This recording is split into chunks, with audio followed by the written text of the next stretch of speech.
What's up, Zach? How are you? How are you doing today? Late night time?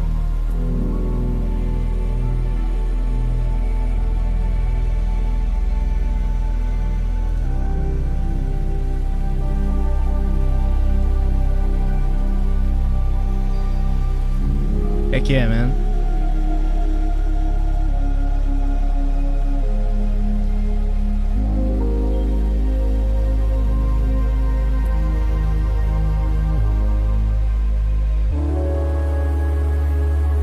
What's up, Bruno?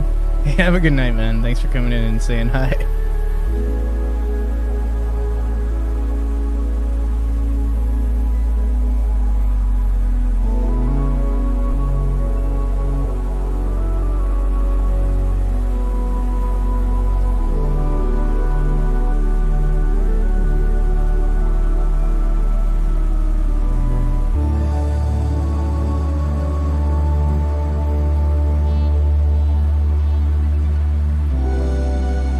What's up, audio? Heck yeah, man. That sounds like a good plan. Producing some tunes. Are you still, or are you taking a break?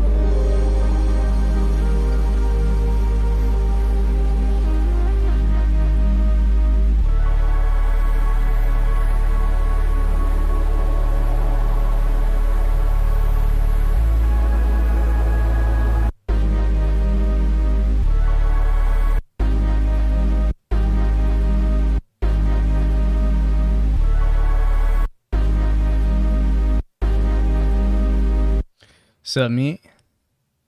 I got up at 5:30. So far, so good. Hope you're having a great day too.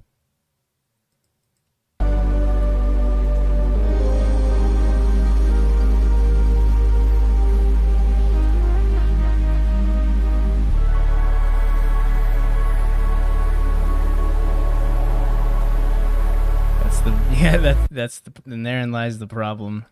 Producers can't listen to music while making music.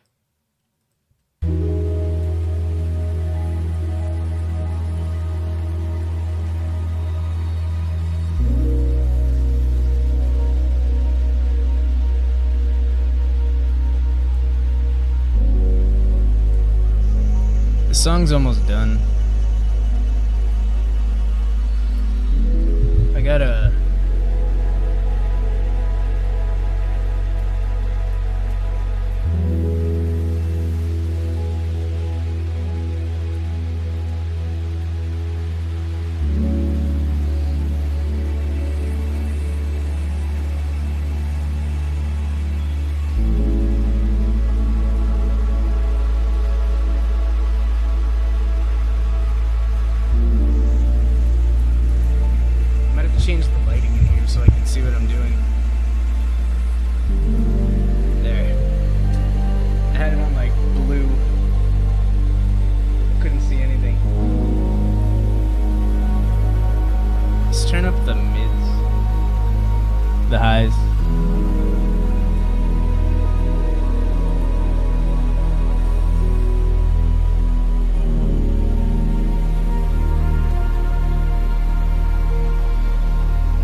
just go back again.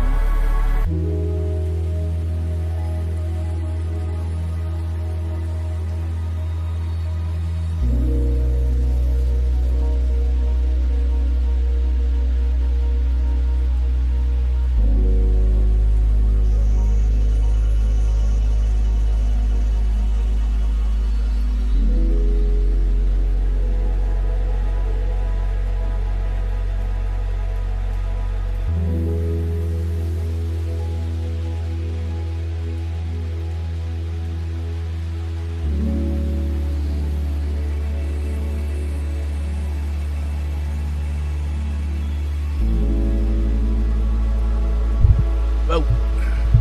Thanks.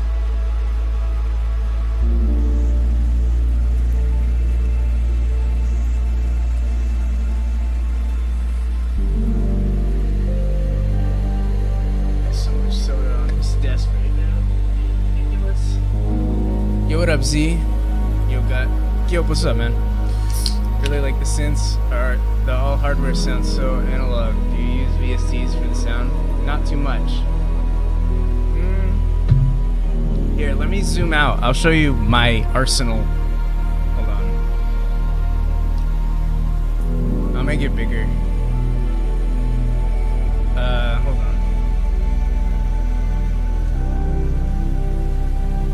I don't think I need any more synths.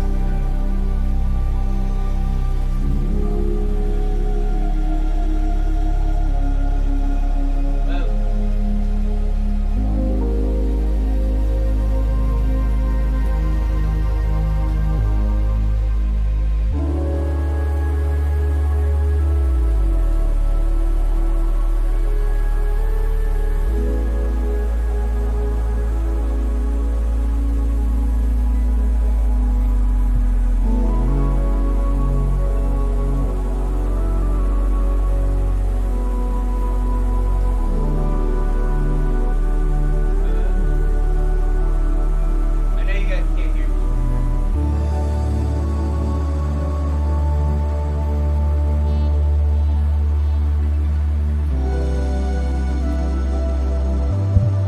Yeah, I make it all with this stuff. I don't really use too much VSTs, except for like Nexus and Serum posters. Want to see a mess of Diet Coke and coffee? Sanctuary OS.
But anyways, yeah, I don't really use too much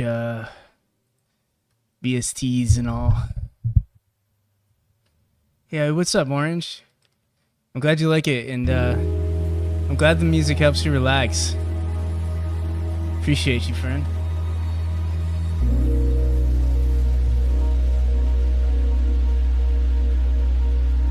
What's up, Onion?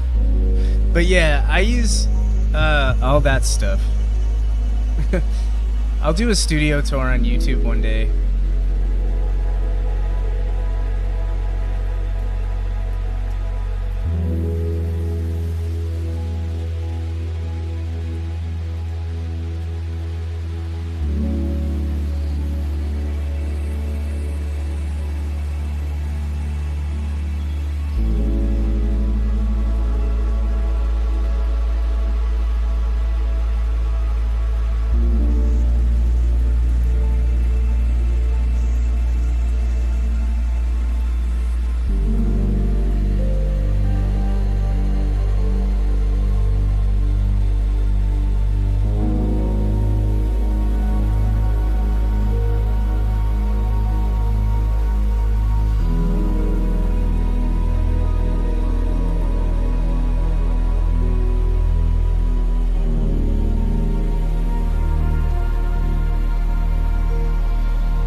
focus in on it.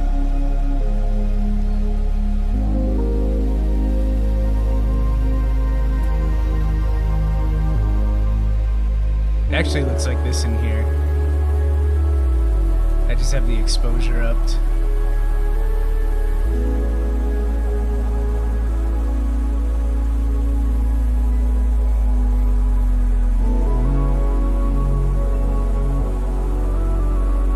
I'll let it autofocus. But yeah, it doesn't look as good as it could, that webcam, because the lighting in here is like dim, so I can relax.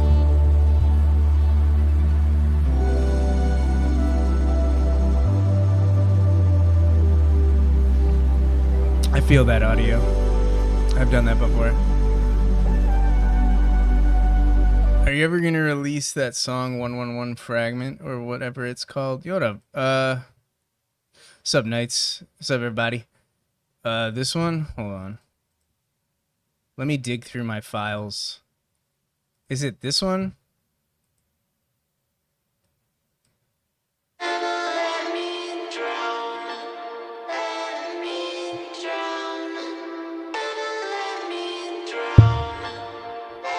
And I'm glad you like Paradise Protocol, Onion.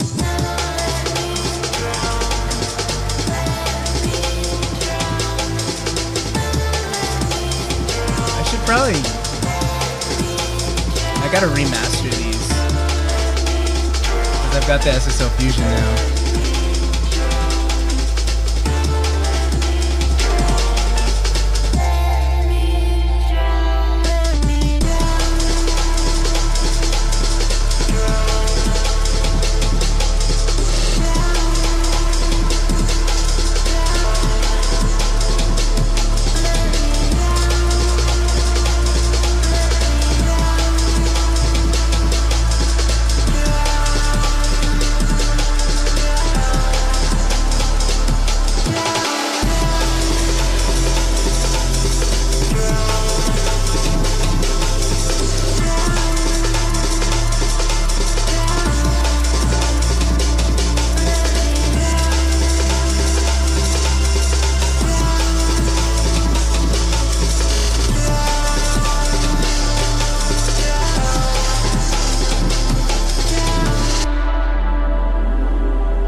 You guys like this one?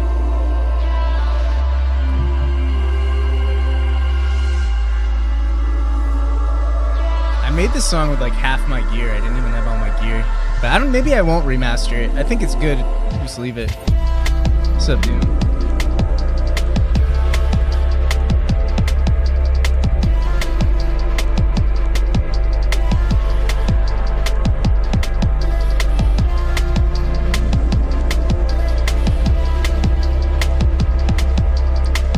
What's up, Zach? Heck yeah, man. Thank you for spreading the love.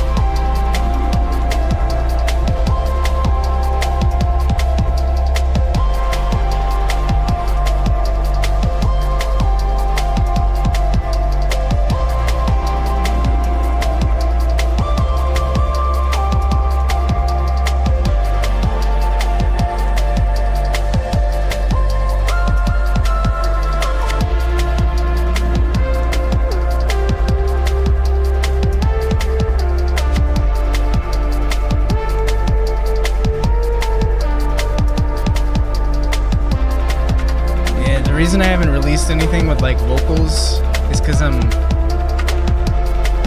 saving them all up.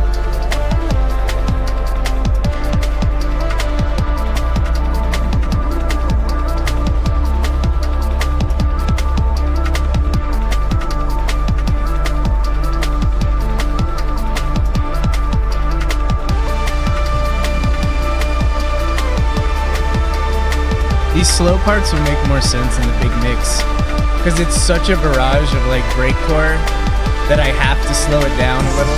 That's why it's not just this part the whole time.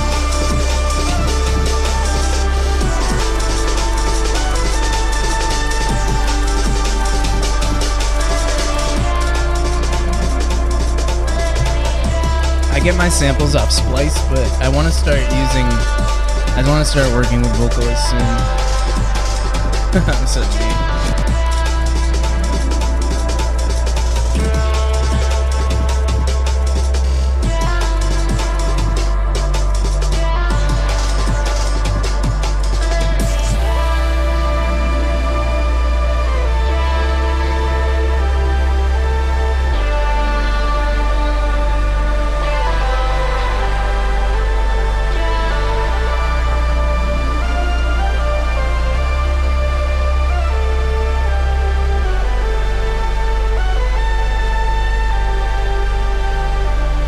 Gotta work with people, that's why.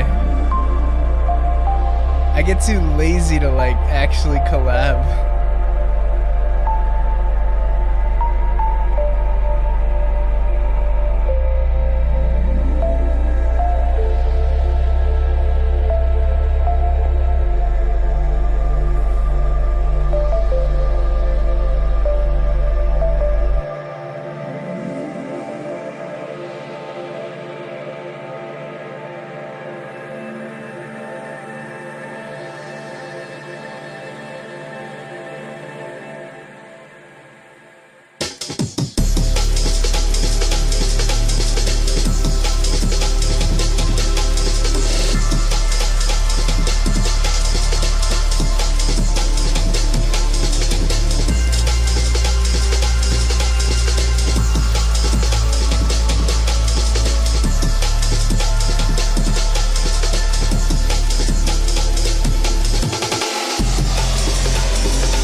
Yeah, I'll do it. I'm gonna do vocals for sure.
Oh yeah, I got check it out. Hold on.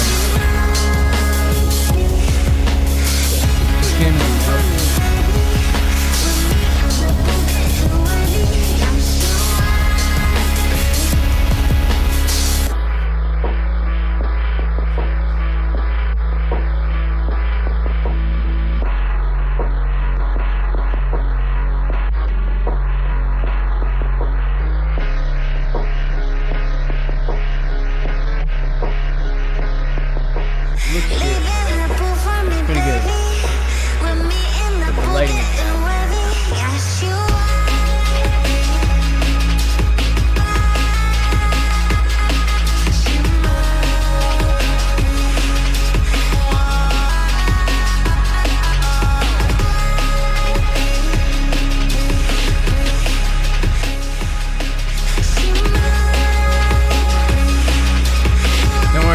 Songs are coming out.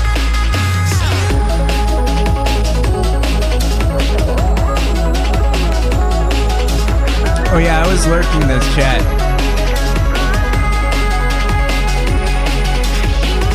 I was lurking the Discord. I saw it.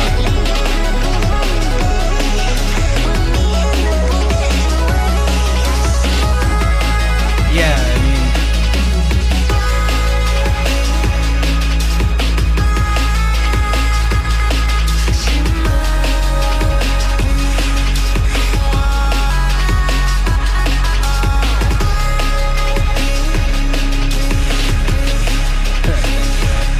it did. Well, Dustin contest. Yeah, the BBS, I thought about it today. I haven't forgot about the BBS.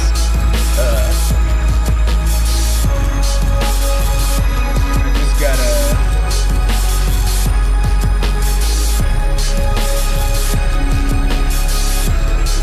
I just gotta find some time.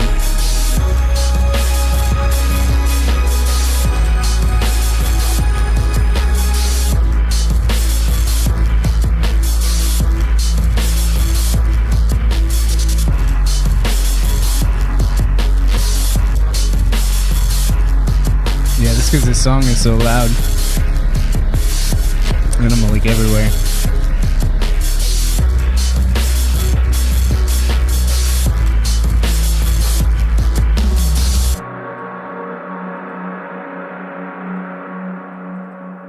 What else I got on this album?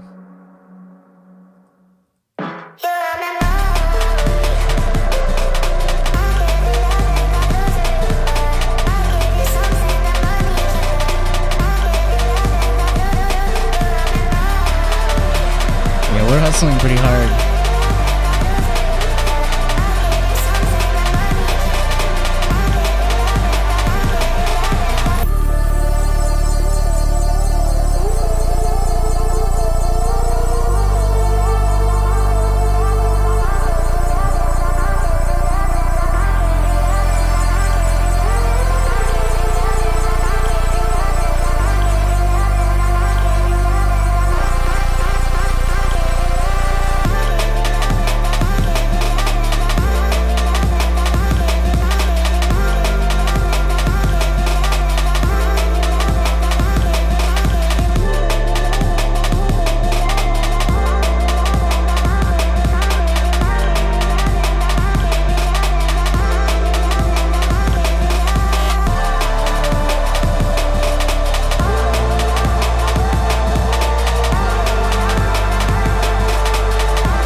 What's up, Dylan?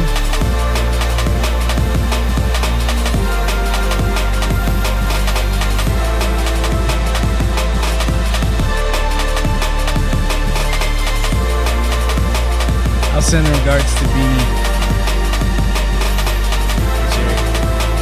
She's hardworking, man. Literally an inspiration.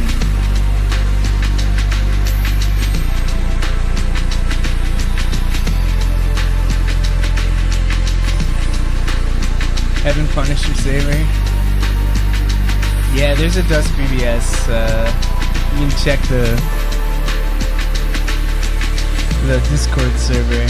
We have a thing on how to connect, but like the visuals are not there, Rick, yet for that. It's just the default. I really got to dig in and look at that.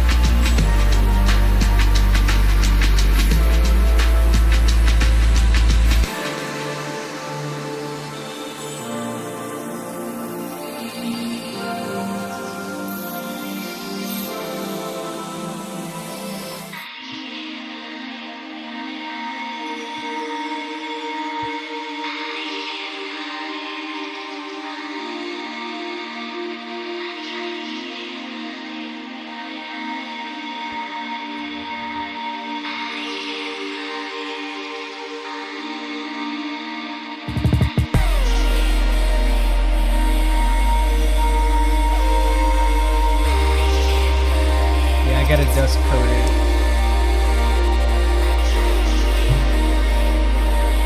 What's up, Pixie? How are ya?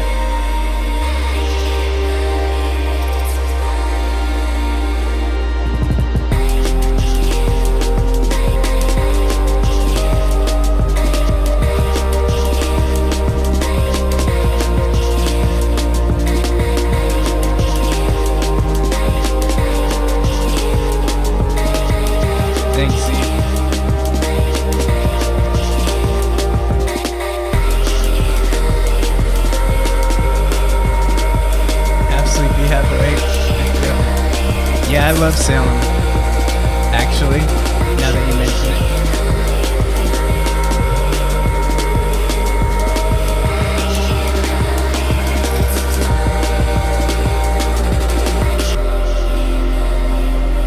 I'm actually a pretty big fan of Witch House.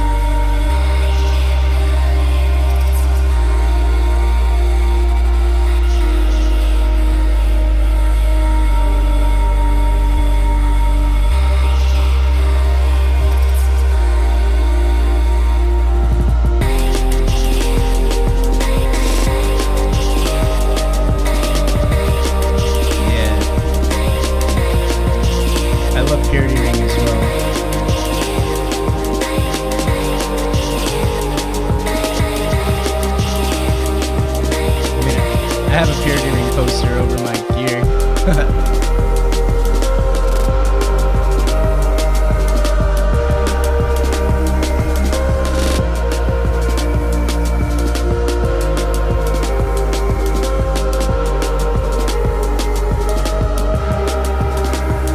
I still gotta make a few more songs for this.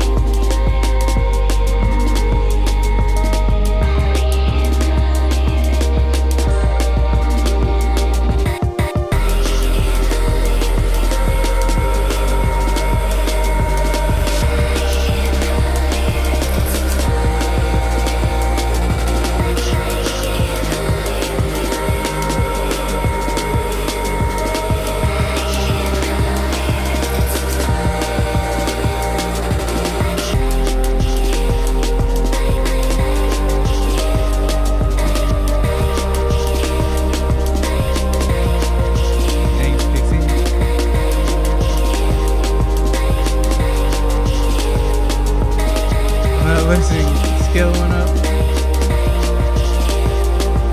That's awesome. Spotify's, I mean, I know they've got bad business practices, but as a platform, it helps me out a lot.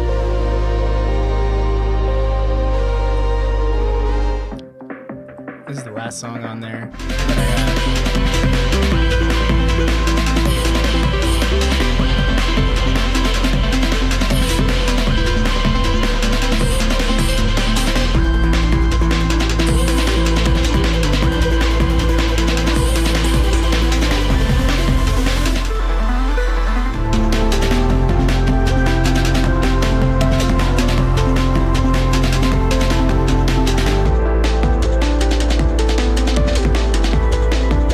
Anyways, guys, where was I? Now back to this really relaxing stuff.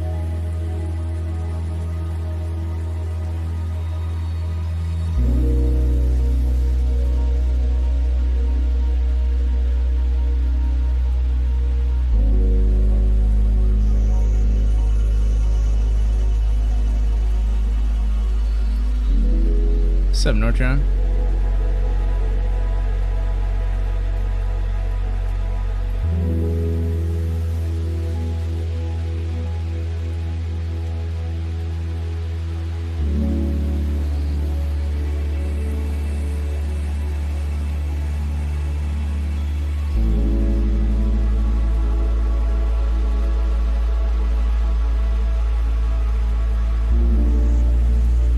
This track is pretty much done.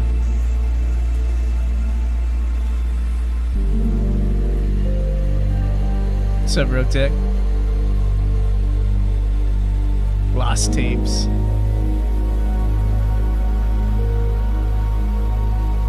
Yeah. Spotify, well, helps me out a lot.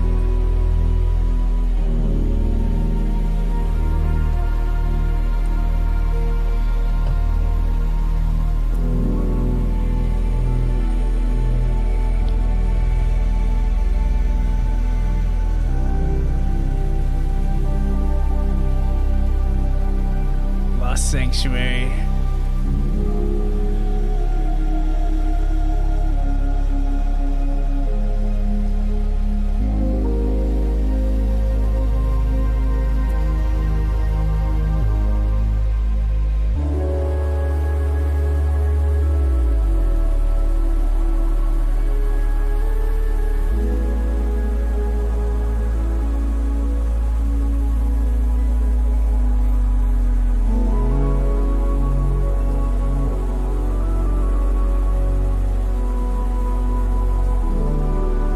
up, Buck? I'm glad you like it.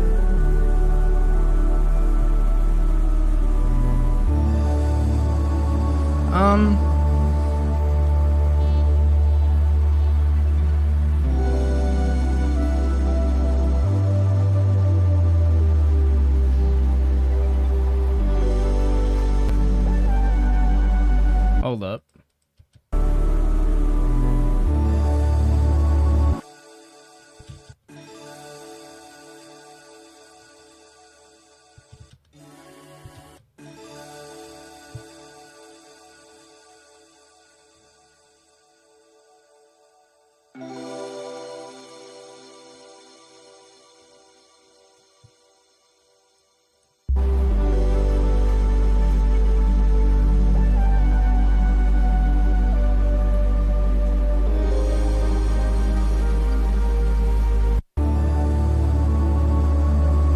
So the synth doesn't really need to go down that low.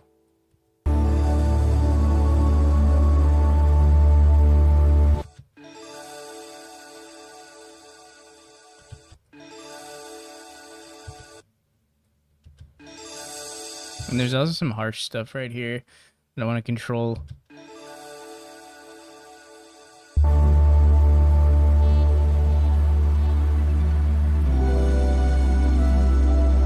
Yeah, make it just like a background.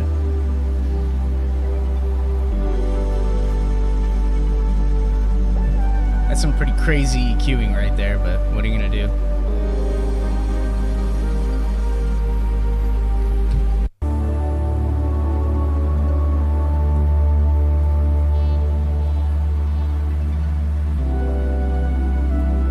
Maybe something else works better there. Let's try something else.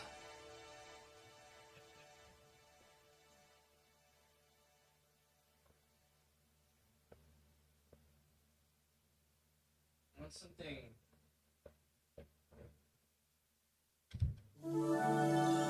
No. I'm not using that for the 90th time.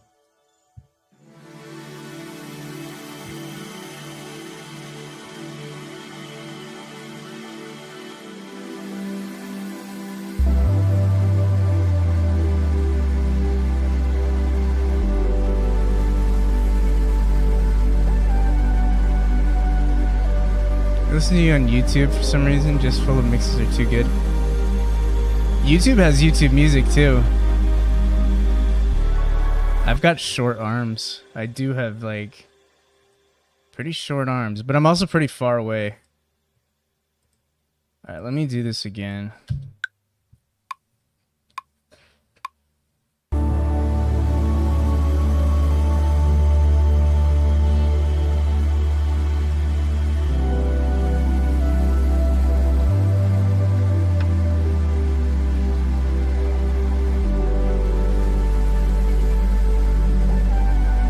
Turn this down though.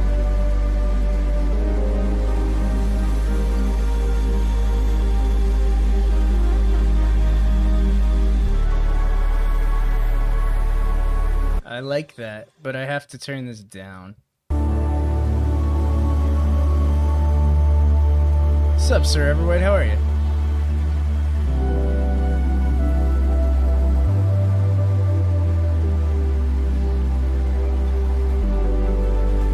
I like that synth. Where's that? Wait, so where is this stuff? Is this, oh, this is all the synth work.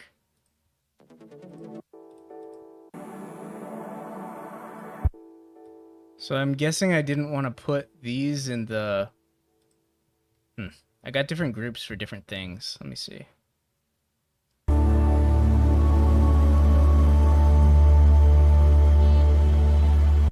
This might sound better in a different area.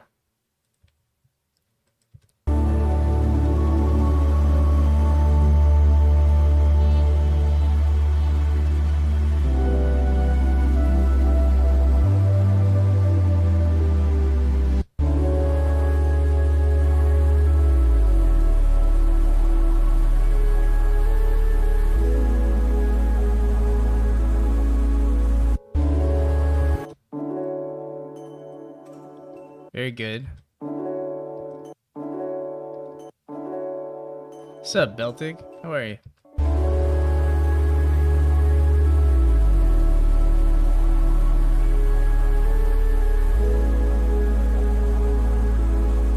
I'm trying to clear the mid-range, by the way. That's what I'm doing right now. Clearing out the mid-range.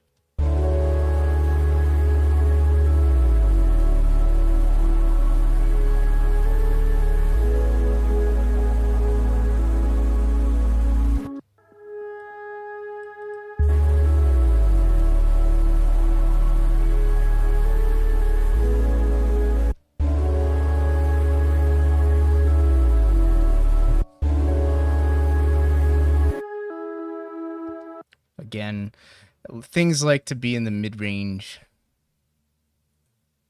Why am I at 30 dB? Shoot.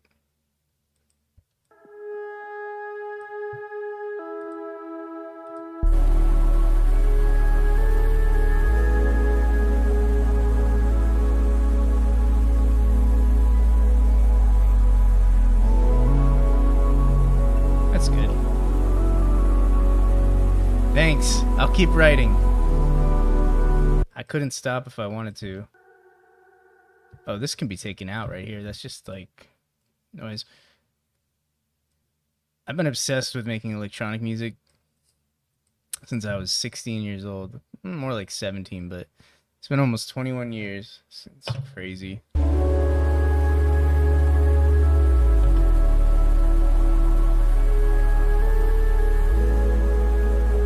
Walter White of electronic music, sorta, yeah. That's a good one.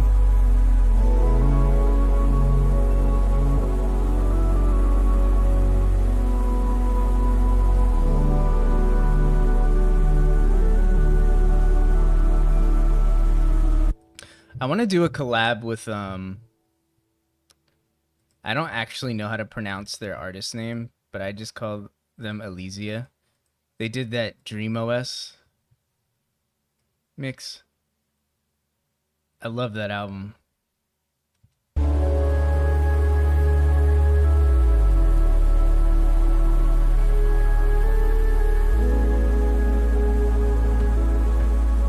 Oh, I started making a playlist. Let me see if I can find it for you guys. I started making a playlist of like verified no AI music that you can just listen to. It's still pretty small, but it's called Dusk Verified Vibes. Let me find, or Dusk Radio Verified Vibes. I'm gonna link it. Here you go. If I can get to it, if it lets me get to it. Oh, don't want to play it. That. I don't want to play anything on it because. I wonder if this is it. If I can just get, yeah, share. What is this? Shuffle? No, don't shuffle. Loop. Where's the share button on this thing? I'm gonna have to go back. Dang, it's not gonna, doesn't have a share option. Anyways, just go here. That's where all the playlists are. Hey, what's up, G5? So I have playlists. I've kind of organized stuff for you guys. There's the Dusk Radio Verified Vibes, which is the No AI playlist I'm working on. There's the Chill Out. Well, there's the Broadcast from Dusk HQ, which is basically like production streams and stuff that everybody can watch. They're public. And then Chill Out Gaming Sessions and production streams are for the members. And thank you to all the members, by the way. I really appreciate the support.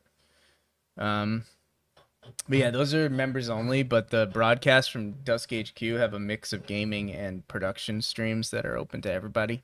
And then Dusk Radio Verified Vibes. Yeah, that's the No AI playlist.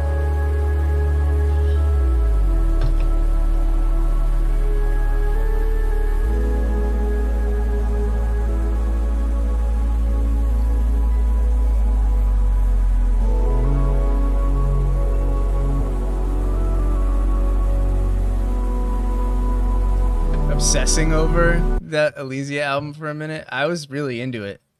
I really love it. I don't know, it's just really good production and really good composition. I I really like the sounds. And then someone tried to like copyright it. Yo, what up, Boof? Someone tried to like copyright flag it on Spotify, and it almost got taken down. Like half the songs got copyrighted, and then it got reversed. I was panicking. Everybody was low key panicking for a second because it's such a good album, and then someone tried to take it down. I was really upset. I was like ranting to Beanie about it. I was like, "Why is this getting taken off Spotify? This is not fair." But then it got reinstated. Thank God. Yeah, the WoW streams are in there. There's a bunch of WoW streams. There's so many WoW streams.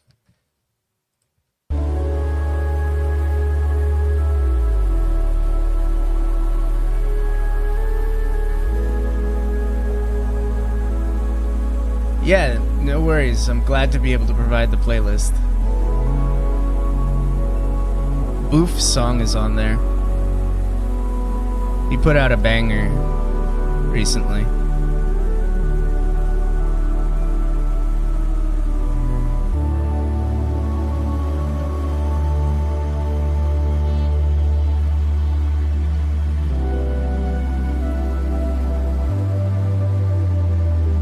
I could tell that a lot of work went into that. The production is great.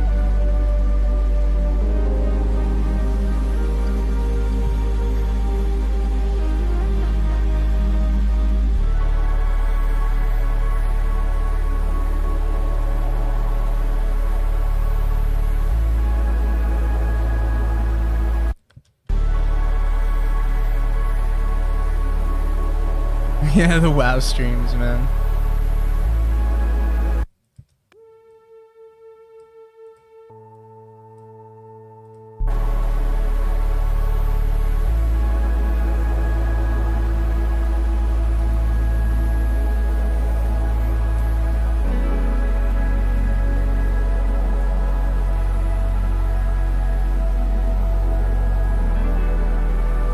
So what I was trying to do here with these synths, and by the way, they're the Monopoly and the Minilogue that I have on the desk that I showed earlier. I do all my leads really with analog synths. It's just something about it, because I put a lot of pitch drift, like I use LFO to like, in a LFO modded to like the fine pitch of the oscillators to give it like that Boards of Canada kind of driftiness. And I love it because like each synth has its own personality. Like these analog synths, they really... Each one has like its own vibe. It's hard to explain, but it's really, really cool.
It'd be cool if this had like some panning effect on it.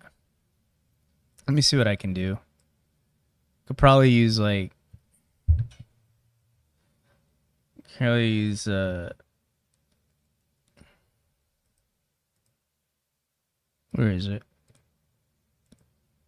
I never used a line delay. I don't know what that is.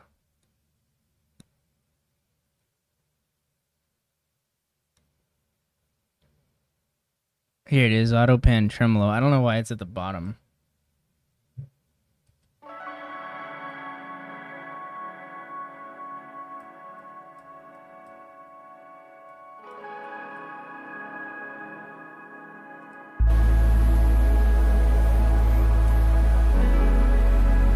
Maybe too much.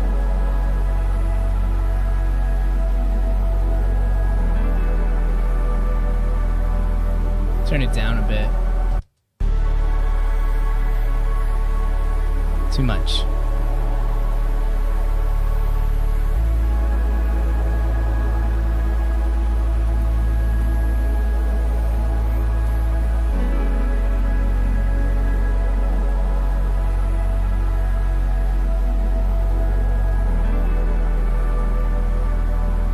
I think I want to add like a multi-band to the synth group. Sometimes it helps widen it a little bit. This is my go-to preset on this thing.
Sounds pretty cool.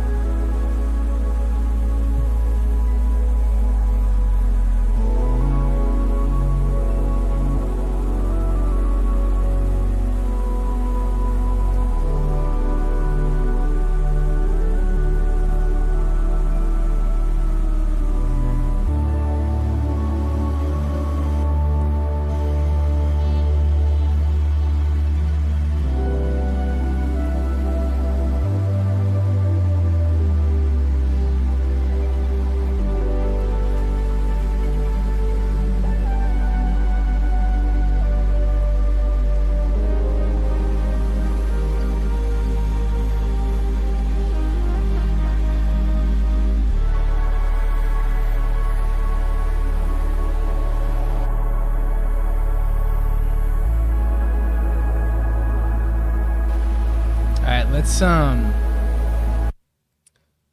we need to EQ that rain sound a little bit.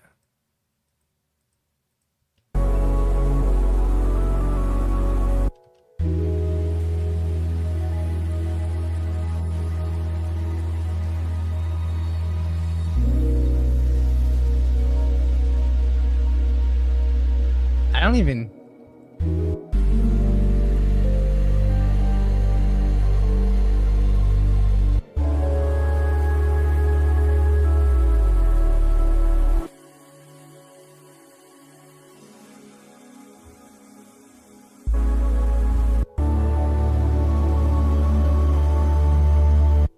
this thing.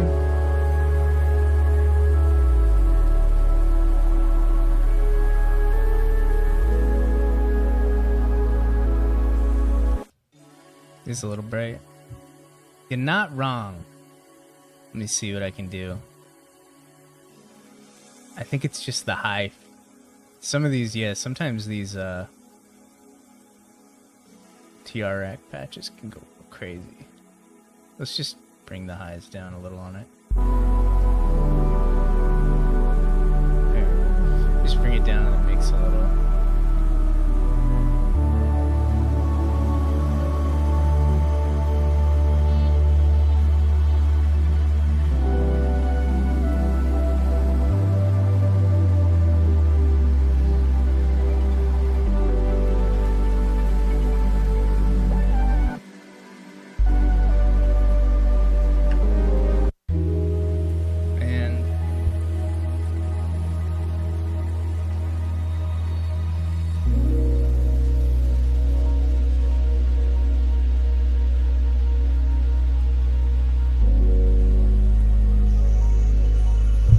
brought the saturation down on the pads. Make them a little more gentle.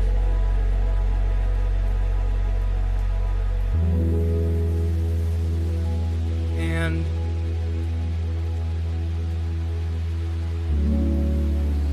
dial back the EQ on the master a bit.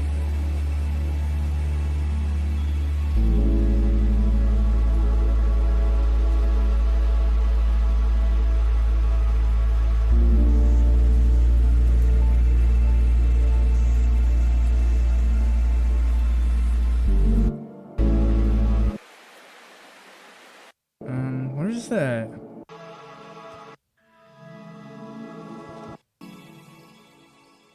And then these guys, this group. Just bring it out.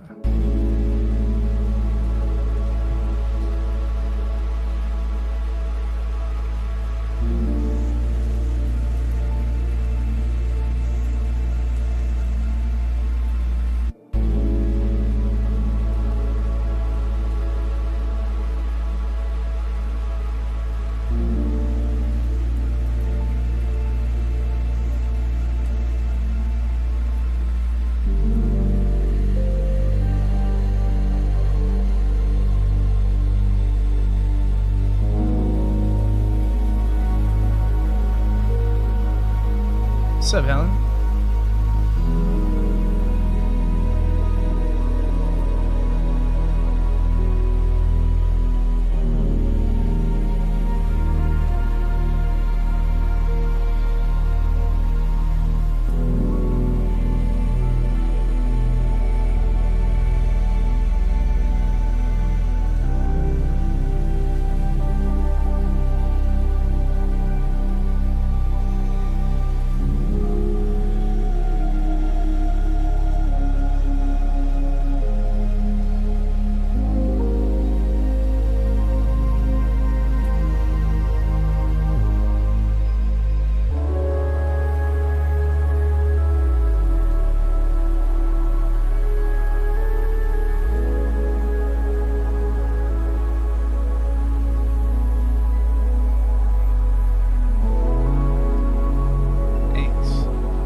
Yeah, everybody's asleep, including me.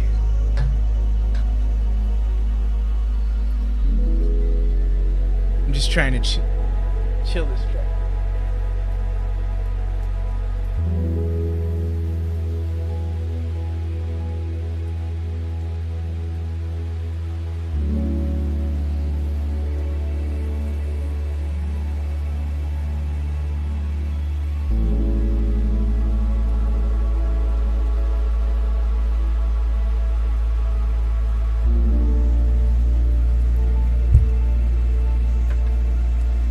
Sanctuary's desktop website. At some point, maybe. At some point, maybe. Let me see what I can do here.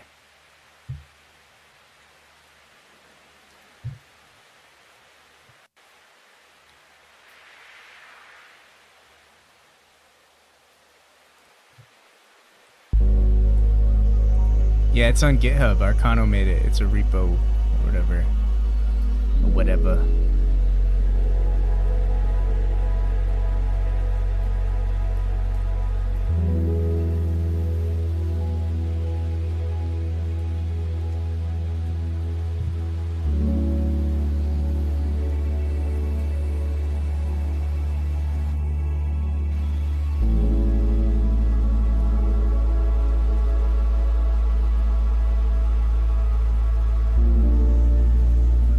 I invite everybody to fall asleep to the stream.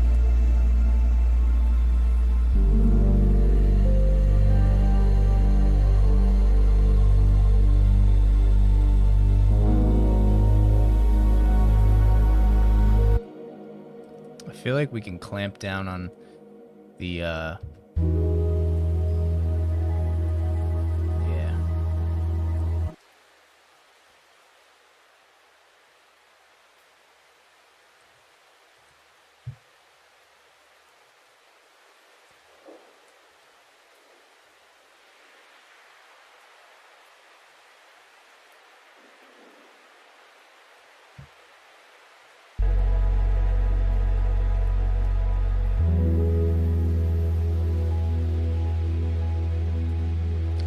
I wonder what the I wonder what the rain sound effects would sound like if we ran it through the Pro VLA 2 tube compressor. Since I'm not using it for anything, might as well see. Let's see how the Pro VLA does with these sounds. We'll just have to turn it down though. Kind of like it. It's barely running through it. Kind of makes it sit nicer, just like when we use it for drums. Because it's monoing it out, so it's changing the stereo image.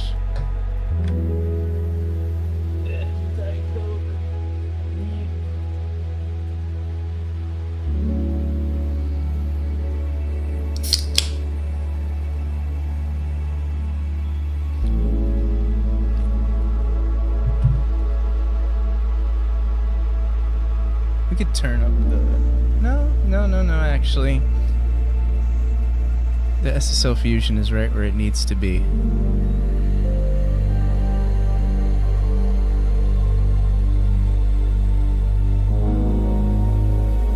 I remember that. The Brian Eno thing.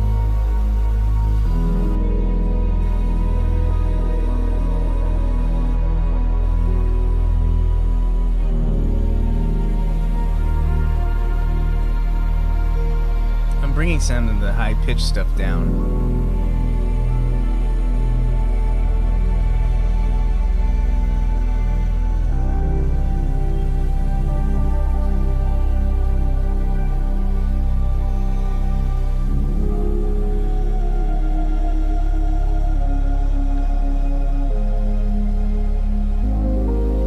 Cool. Where's my piano sections?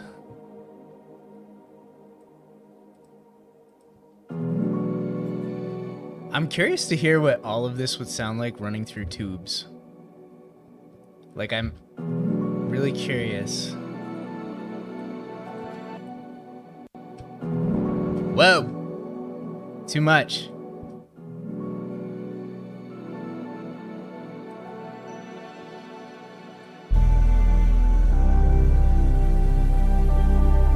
Sounds terrible. Get it out of there.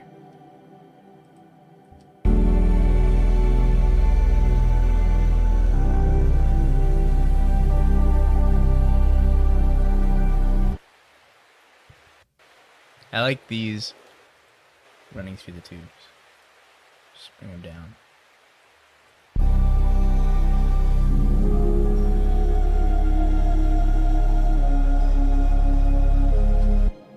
You know, for Ableton users, do you guys know about, like, one tip that I didn't learn forever was, like, you know when you're mixing, like, changing the faders, if you press shift, it does it by, like, lower values. Not as extreme, so you can really dial it down. Just does it by like one value each instead of like, whoa, going all the way down like that.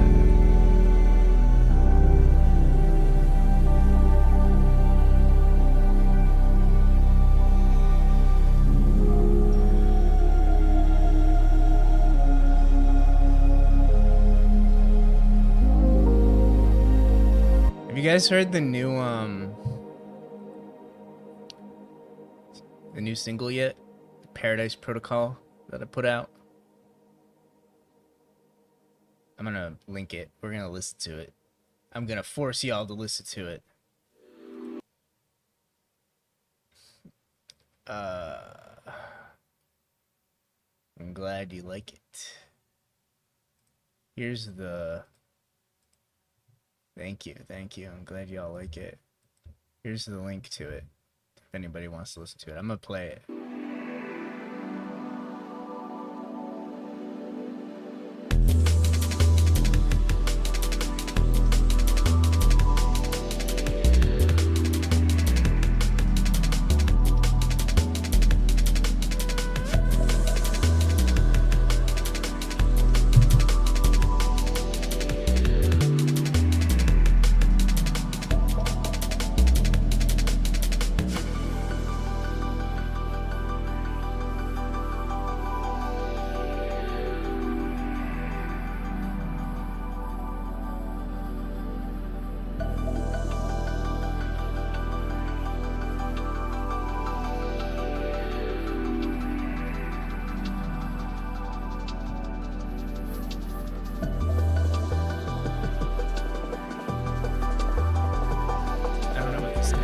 Down here, but we'll just deal with it.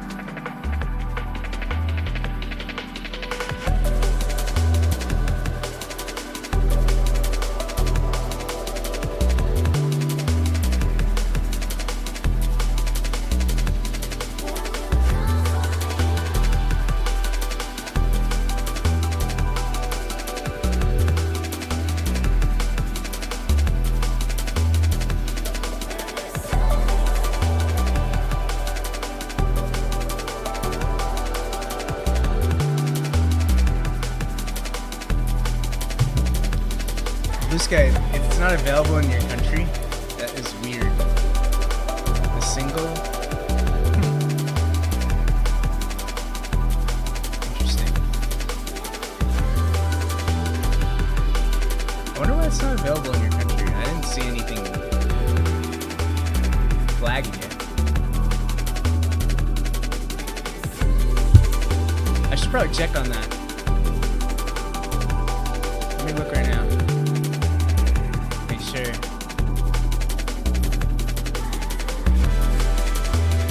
Better not be blocked in some... Maybe because it's YouTube Music, but... No, it doesn't have a region lock. What? Can you run my other singles from DistroKid on there? Maybe they are all region locked? Weird. Let me check DistroKid. Now we're going on a mission here.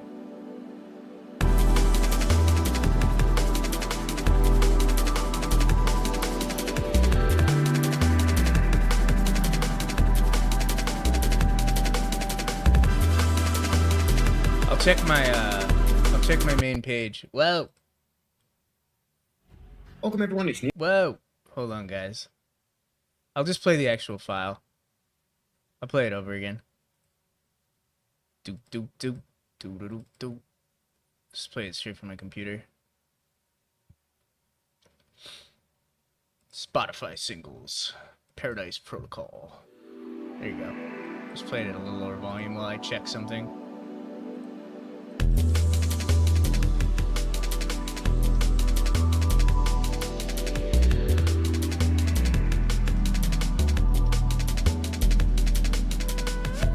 Why is it blocked?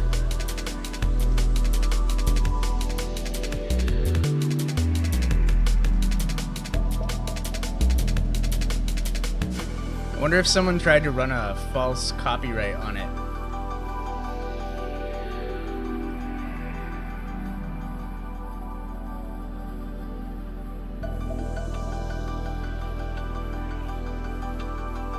I don't see anything flagging it.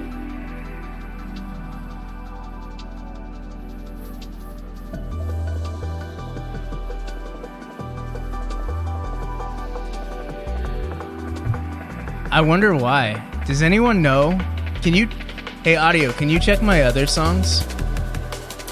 Oh wow, weird. Sorry, I'm new. I was wondering, is the breakbeat drums programmed or is it a loop? I'm learning an old version of Ableton I got several years back. It's usually like a loop and then I chop the break.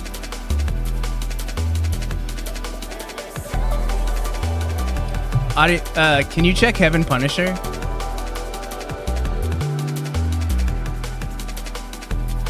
Is it blocked in the same countries?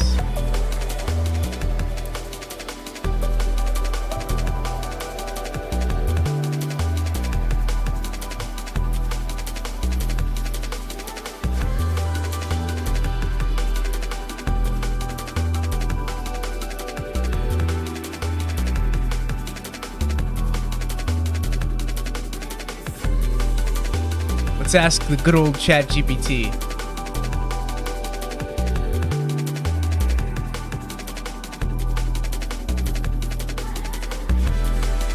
Oh, okay.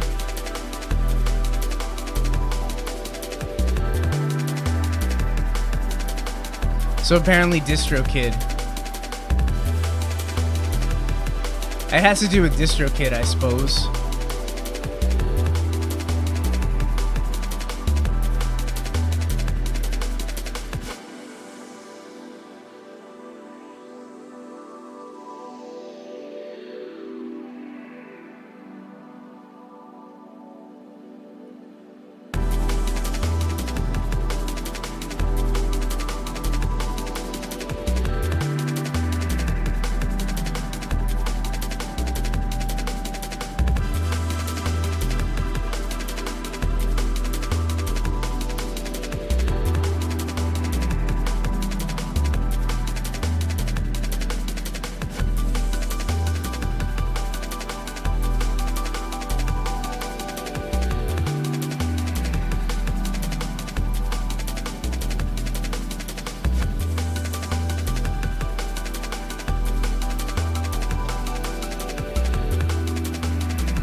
Probably just on YouTube.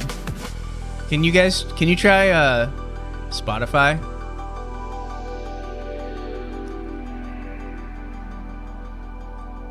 Maybe it's something to do with YouTube Music. Very interesting. I mean, there's a million ways you can listen to it, so.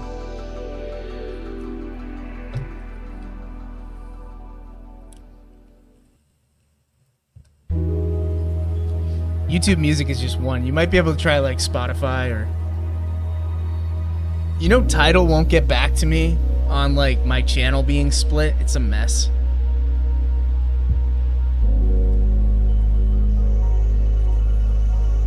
I don't have them up on Bandcamp yet because they're singles, so it's hard for me to like... I don't know. It feels weird putting just a single on Bandcamp. Like, I feel like they have to be bundled as a package of singles. I don't know. That's why I don't have them on Bandcamp yet. Okay, cool. As long as it's available in other places, it's all good.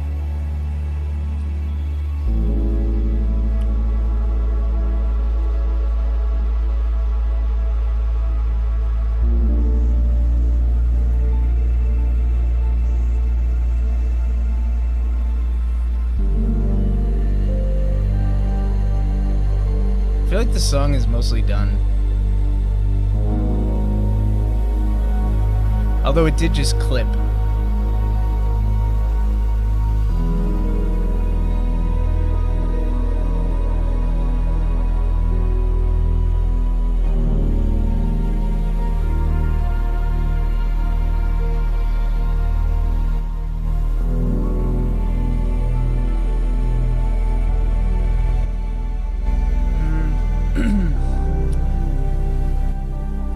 Give it a little more. Well, it's pretty good there. I'm trying to figure out where I want to raise the volume on this track.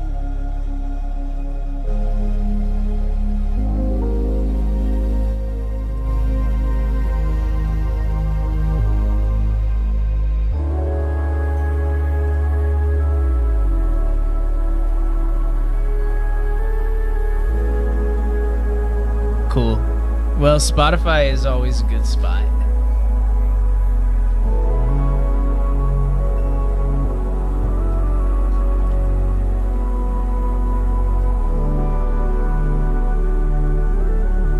Maybe I'll make like, you know what I'll probably do is make like it's like official music videos for some of the singles with like visuals and stuff. That probably wouldn't be region blocked.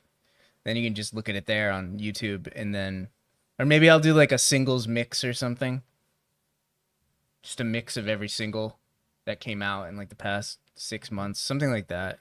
I don't know. So yeah, I am gonna do more like small YouTube uploads, because like I want to explain the Dusk story, not like lore, but like I just want to introduce everybody to like the characters and some of the lore, and that is a good way to do it. Just like singles or like very short things like music videos and stuff.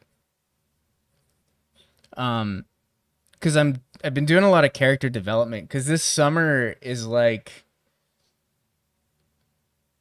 the initiative, the Dusk initiative to the summer is to introduce each of the characters. Like there's Dusk, there's Eleanor, there's Minidisc, and then there's this other character that I haven't quite gotten a name for yet, but they're kind of like Minidisc but older.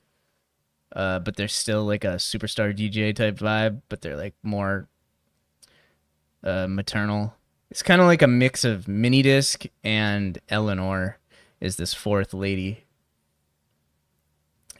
Because these characters are supposed to be like different ways, different perspectives of the Dusk universe. So like you can view the Dusk universe differently through each of these characters. Like, because Dusk is like, I've got the character sheet. Hold on, let me grab it.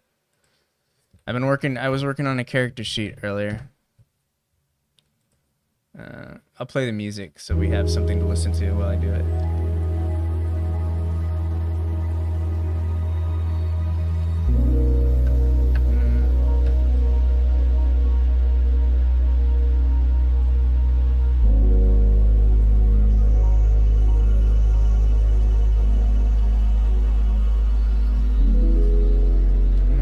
Character development.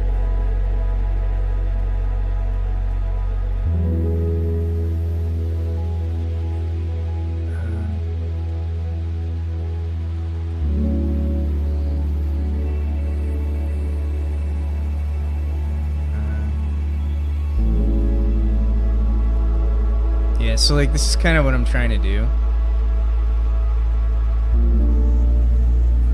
So basically, it's not so much that I need like lore for each character. It's not Dungeons and Dragons. There's not deep lore.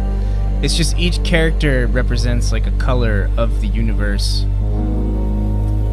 And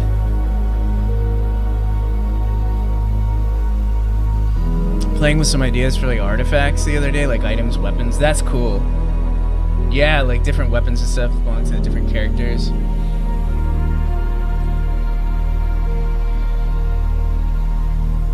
Anyways, like,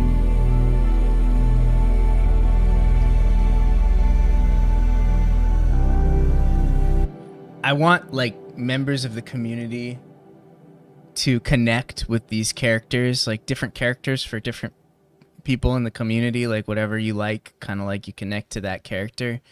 And my goal for Dusk at Dusk HQ. Beanie and my goal, both of our goals. Our goal is to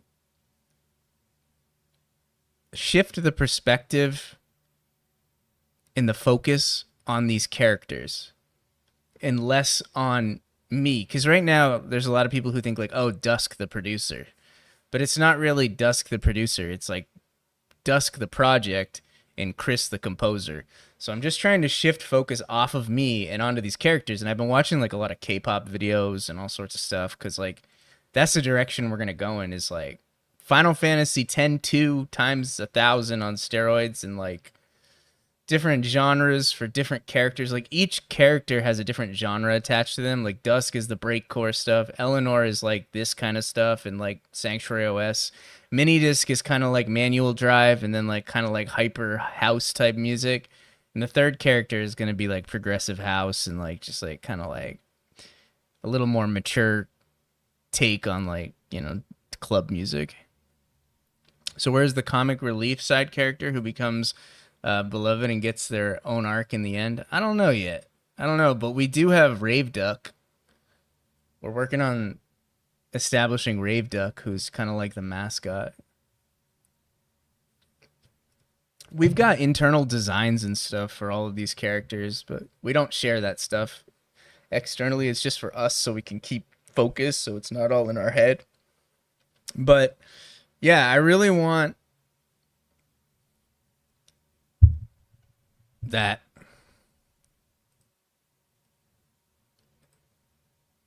Yeah, I feel you, Knights.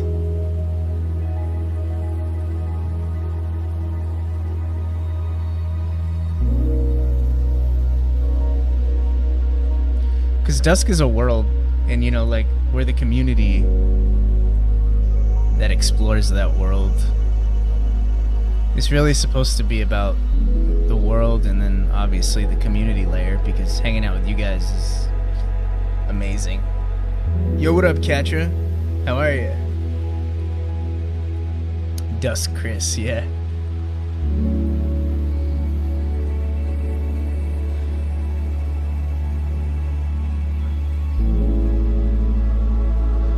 It's one of those things where like,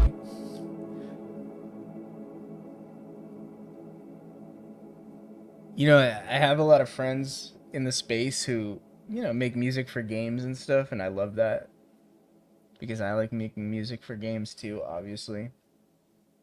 And I get asked sometimes like, well, why don't you should compose for like a game, like an indie game or something. And the problem with that is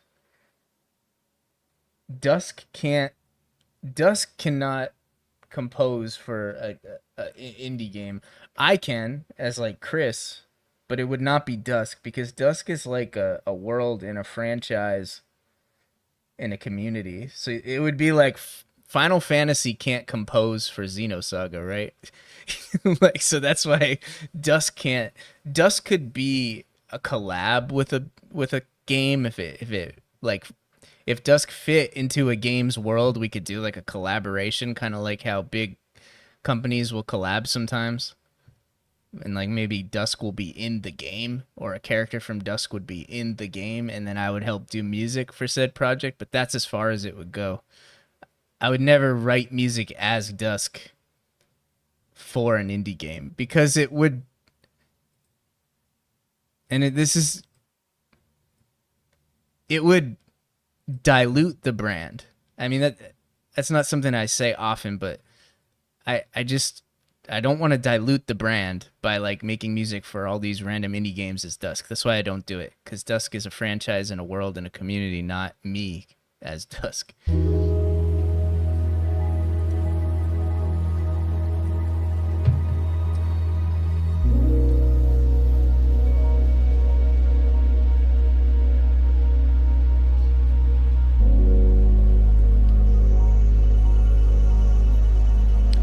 Thanks, Zach. I think that way because it's just, I want it to be a sustainable project that has merch, that has artifacts, little music videos and characters and all that good stuff.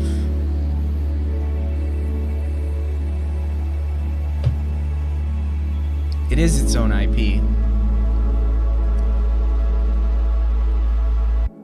And I've registered Dusk as a trademark in 2 different classes, and it's going through like the trademark process right now. It's pretty close to done. It takes like 12 years. It's almost at one of the last 12 years. I mean 12 months. 12 months, everybody. I know there's going to be a little delay and someone's going to say 12 years. No, 12 months. It takes about 12 months. So like, and I wanted to do that because like, if we're taking it seriously as an IP, as a community, and as a Team Dusk at Dusk HQ, if we're taking it seriously, and we get to that point where like maybe a big company is like, hey, we want to do a collab, or like, hey, do you want to release like a Dusk song or like something Dusk related on our music label? I want to have the trademark so they can't steal it. You know, I want to go into that boardroom with people who literally just rip people off all day, and then like, because that's what these big record labels do, is they rip people off, and it would be like an actual collab where they couldn't steal Dusk. That's why I did that.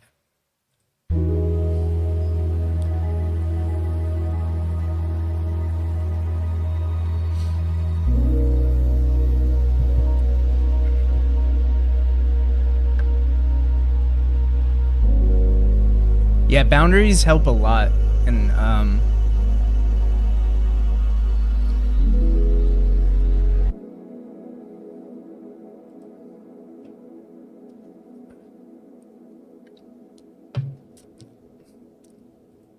yo, what up, Jab? To sum it up, it's just we're making music for a video game that doesn't exist, and we're exploring that world as a community.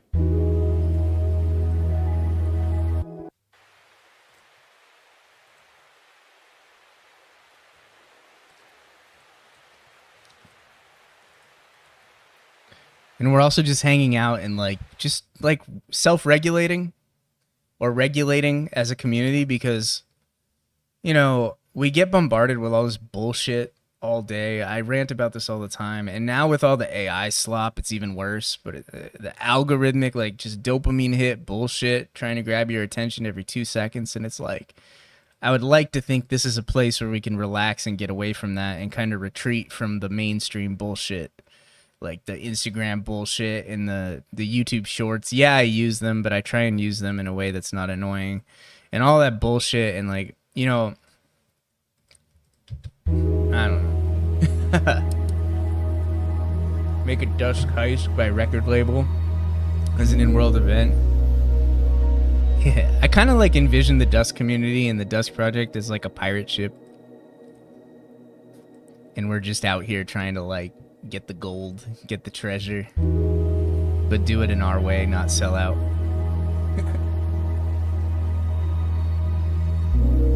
For those who don't know, how would a label help change things over self-publishing? Would it be worth? No. It wouldn't be. Don't, unless it's like an indie label, I guess. Like if you want to collaborate with an indie label, I'm trying to think of like what the pros would be to being on a label.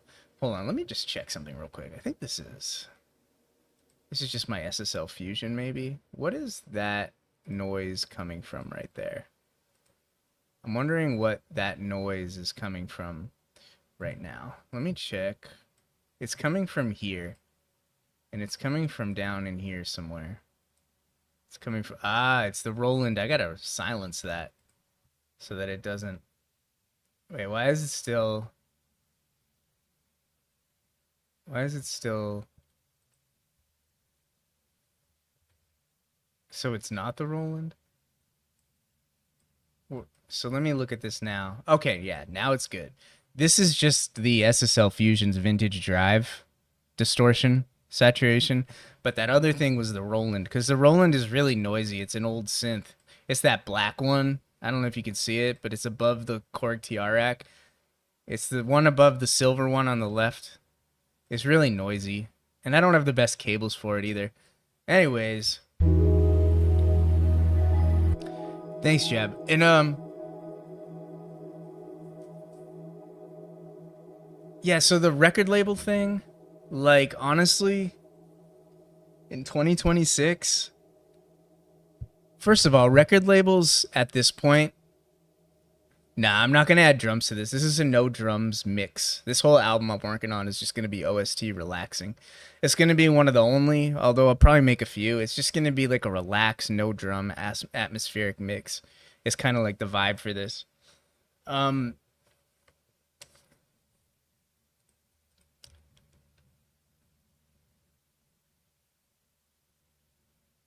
the problem with record labels is right now, if you get approached by a record label, you've probably already done a lot of legwork and you probably already have a community and a following because they really pretty much in most cases are just like latching on to people who have already done the work.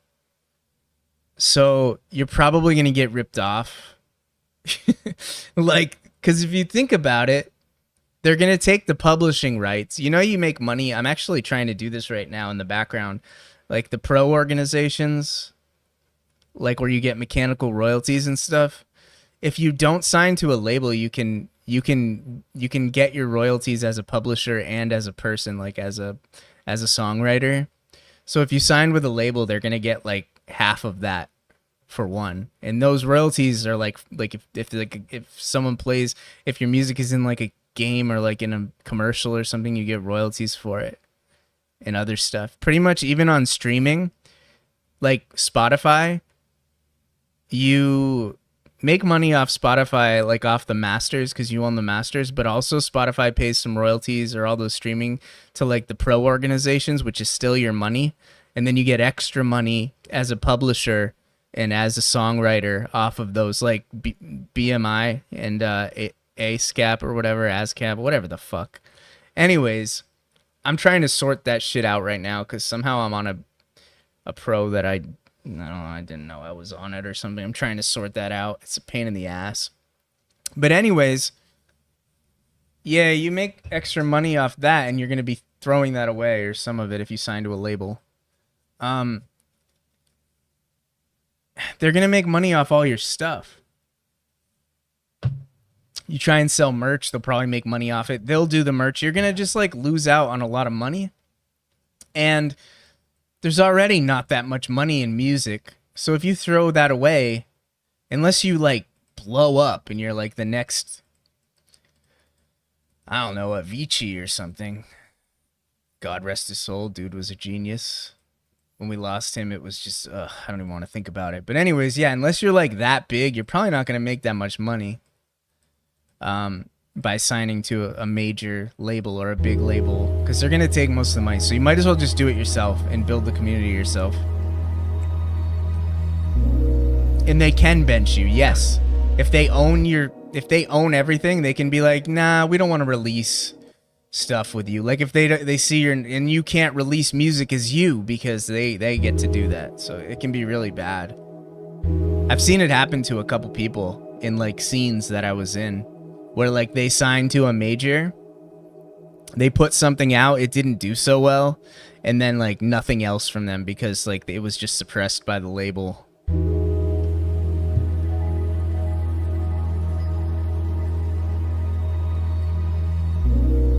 So honestly, yeah, you would get free promotion.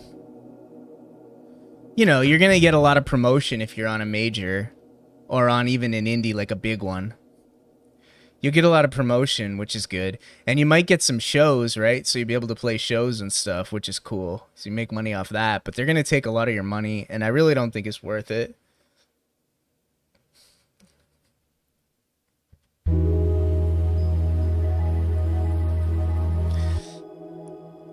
And even like one of my favorite labels, like Mousetrap, like I love Mousetrap. If you look closely at Mousetrap, a lot of the artists they sign don't even make a lot of money. Like they don't even get promoted that much. I don't know. Like if you really dig into it, like a lot of those Mousetrap artists like have less plays than some of us in the DMB jungle sphere, like on YouTube that are just doing it ourselves. Obviously, there's some heavy hitters on Mousetrap, including Deadmau5, but they don't, I don't know. I bet you they have pretty good deals, though. I feel like Deadmau5 doesn't do people dirty when he signs them to the label, so that's kind of cool. But I don't know. I don't know, man. I might be talking out of my ass. I don't know the full picture. Maybe labels are good for some people. They're definitely not good for me.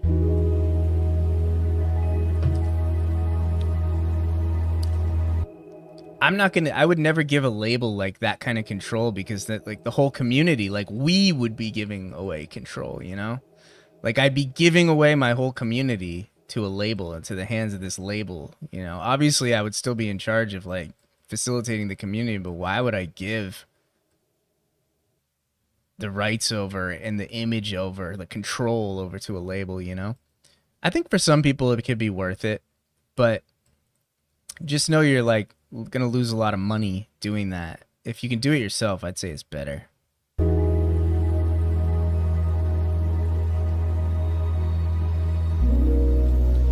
Exactly.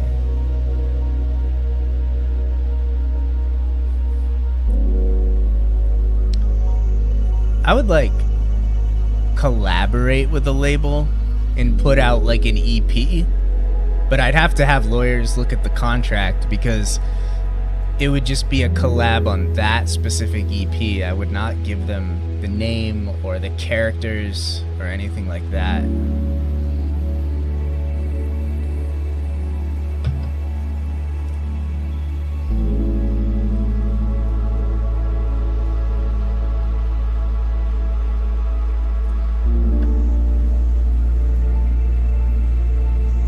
don't need this up here anymore. I think the song is done.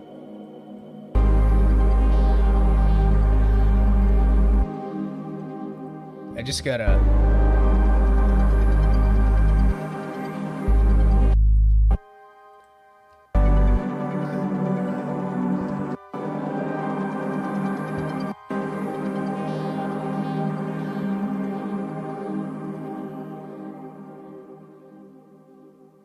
That sounds pretty cool. My brother signed a single song to a label, and they basically did almost nothing to promote the song or did anything with it, really. Yeah, that's the thing. They don't really... In modern times, they make you do everything. And by the time they're reaching out to you, you already have potential to do it on your own. Like, you've already started a project and you've already got a lot of backing. Unless you're an industry plant or something, or, like, you know, you're just, like, from that world. I mean, I just don't think it's worth it.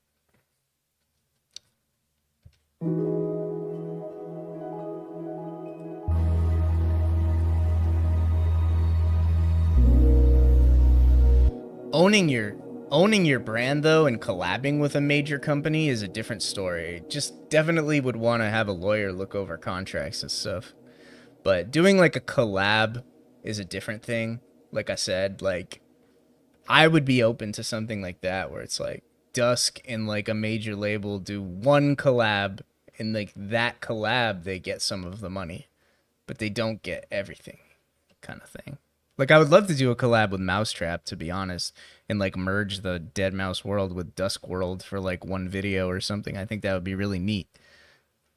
But I wouldn't even be doing it for exposure. I just do it because I respect Dead Mouse and he's one of my favorite producers. But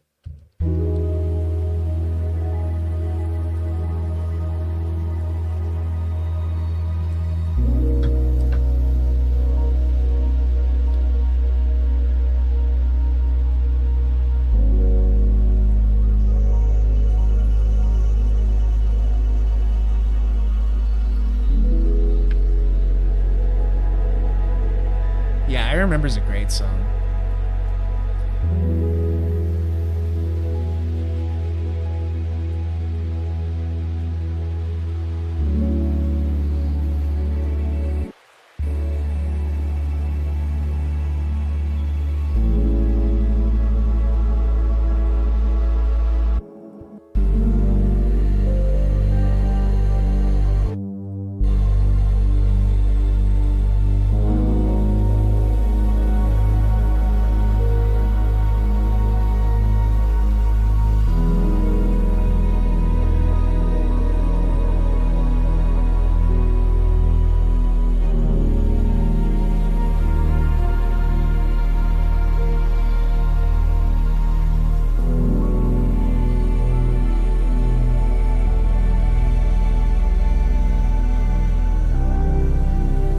Honestly, my advice to anyone who's like, people make music for different reasons, right? Like, not every artist wants to get visibility.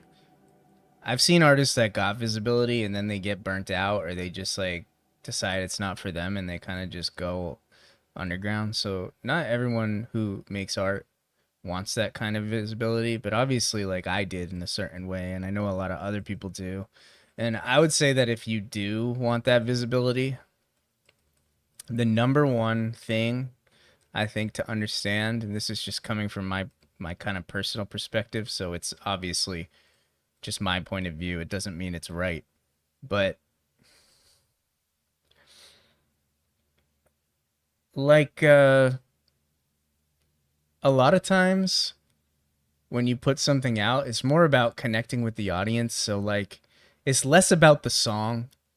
Obviously the song has to be good, but I would say making a good song should be the easy thing.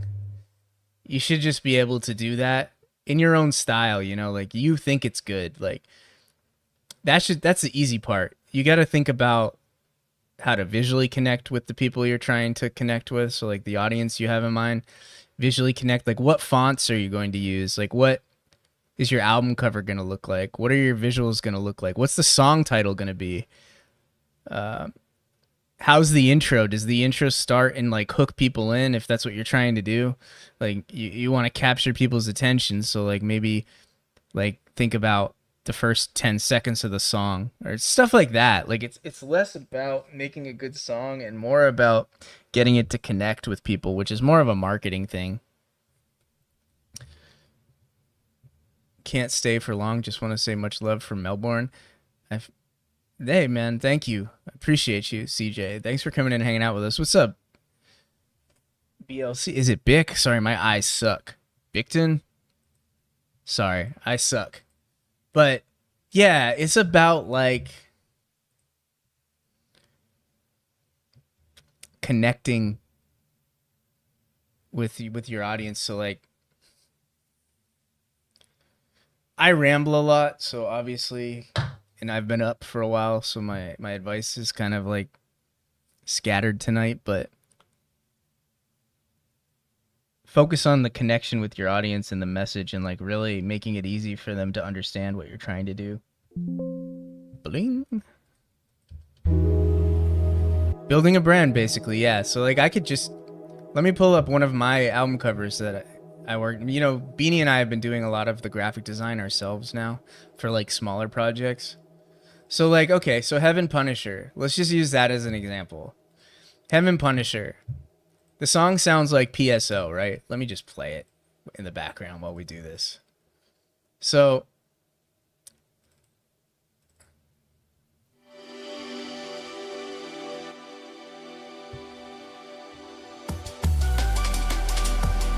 the song sounds like PSO. So how did I make that connect with everybody even more than just like the song? Put the stars in there. Heaven Punisher is the name of a weapon in PSO, so PSO heads are going to understand, oh, Heaven Punisher, isn't that like a gun in PSO? And then you've got the rarity stars right here, right? So like you've got the rarity stars, which are straight from PSO, because it's like a rare weapon. This is how many stars the Heaven Punisher has, and these stars are directly from PSO, like that's the rarity meter. So you've got that. I've got the face. You know, I always like to have the face of my character most of the time in an album art because they're staring at you and it's like kind of drawing people in. So the face is supposed to be drawing you in. You look, it says Heaven Punisher. Oh, isn't that a weapon from PSO with a rarity thing? And oh, this song sounds like PSO. So it's like all of these things together that kind of like put it out there as a package for everybody so that they understand. So yeah, marketing. That's kind of how I do it. That's what we were doing. And then like, you know, Paradise Protocol, a little more obscure.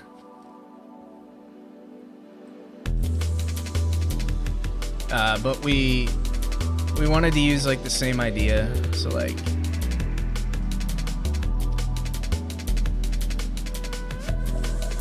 Paradise Protocol, it's a relaxing track. So same girl, we're using that as the format right now. It's a more relaxing track. So Blue, make it more relaxing. And then we kind of try, it sounds kind of like Kingdom Hearts. So like we kind of like played off of the Square Enix thing here and just kind of tried to make it look like a Square Enix title.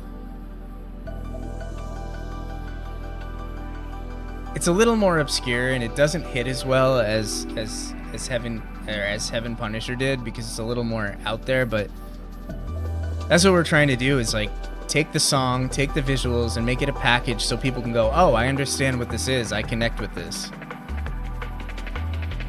So making the song is the easy part, and you don't have to do it yourself, like the graphic design stuff. Like, we didn't do it ourselves at first. We had Kevlar do it for us, and then we took their kind of prototype that they kind of helped us make the brand for Dusk, like the visual brand, and now we're kind of just kind of... we're kind of just taking that and extending it and kind of evolving it.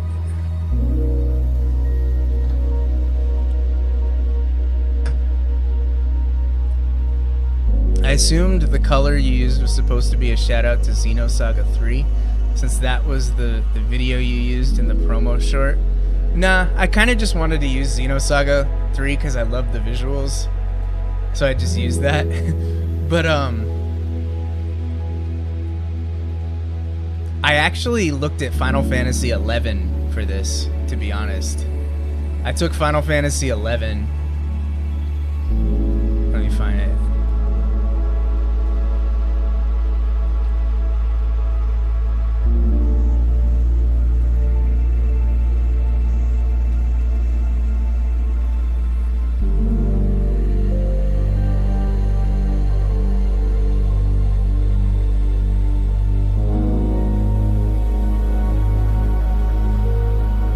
I was trying to take this kind of vibe,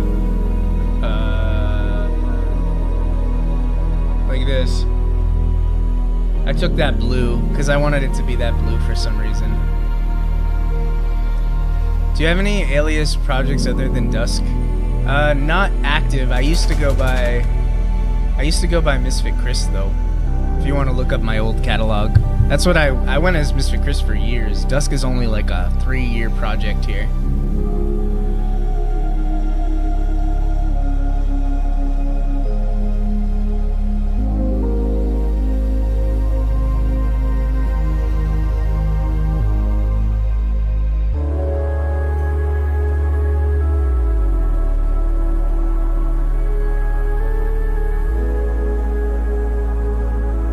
But yeah, you know, I had to...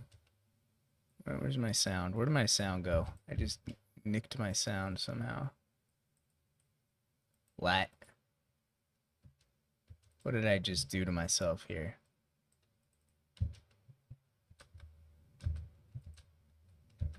What?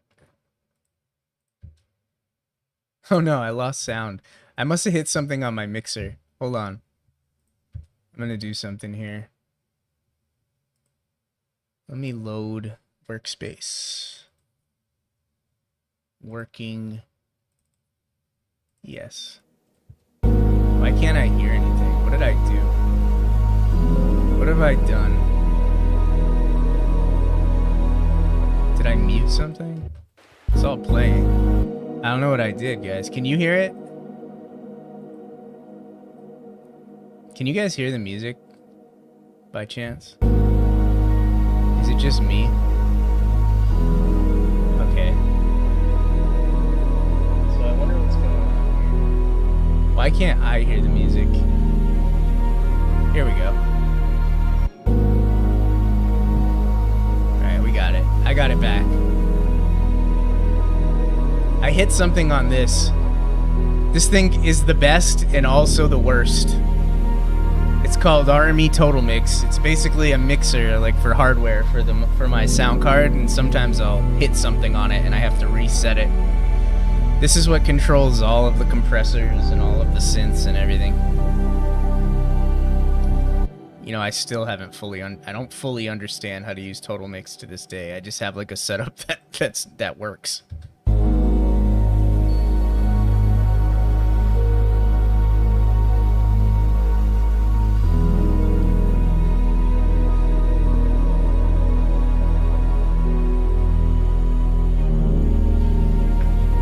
You know, it's weird, like when I was younger, Sorry for a private question. What do you do for a living? Right now, just this. Before I did tech support, well, I started out basically in my 20s, I did nothing. I just had crippling anxiety and I had to overcome that and depression. I had depression. So I had to overcome that. I had some bad times. I mean, it didn't feel bad at the time, but looking back, I was like, whoa. But I had really bad anxiety. I just worked on music all the time. That's like all I did because that's all I could do, you know, like that's what kind of kept me going. Not like I didn't want to go, but it's just like so overwhelmed. That's all I felt like I could do. So I just obsessively made music. I didn't have any money, so I was just using Ableton. I didn't have any hardware or anything. I would just compose in the box. I had a MIDI controller, but that was about it. And then I kind of got that under control.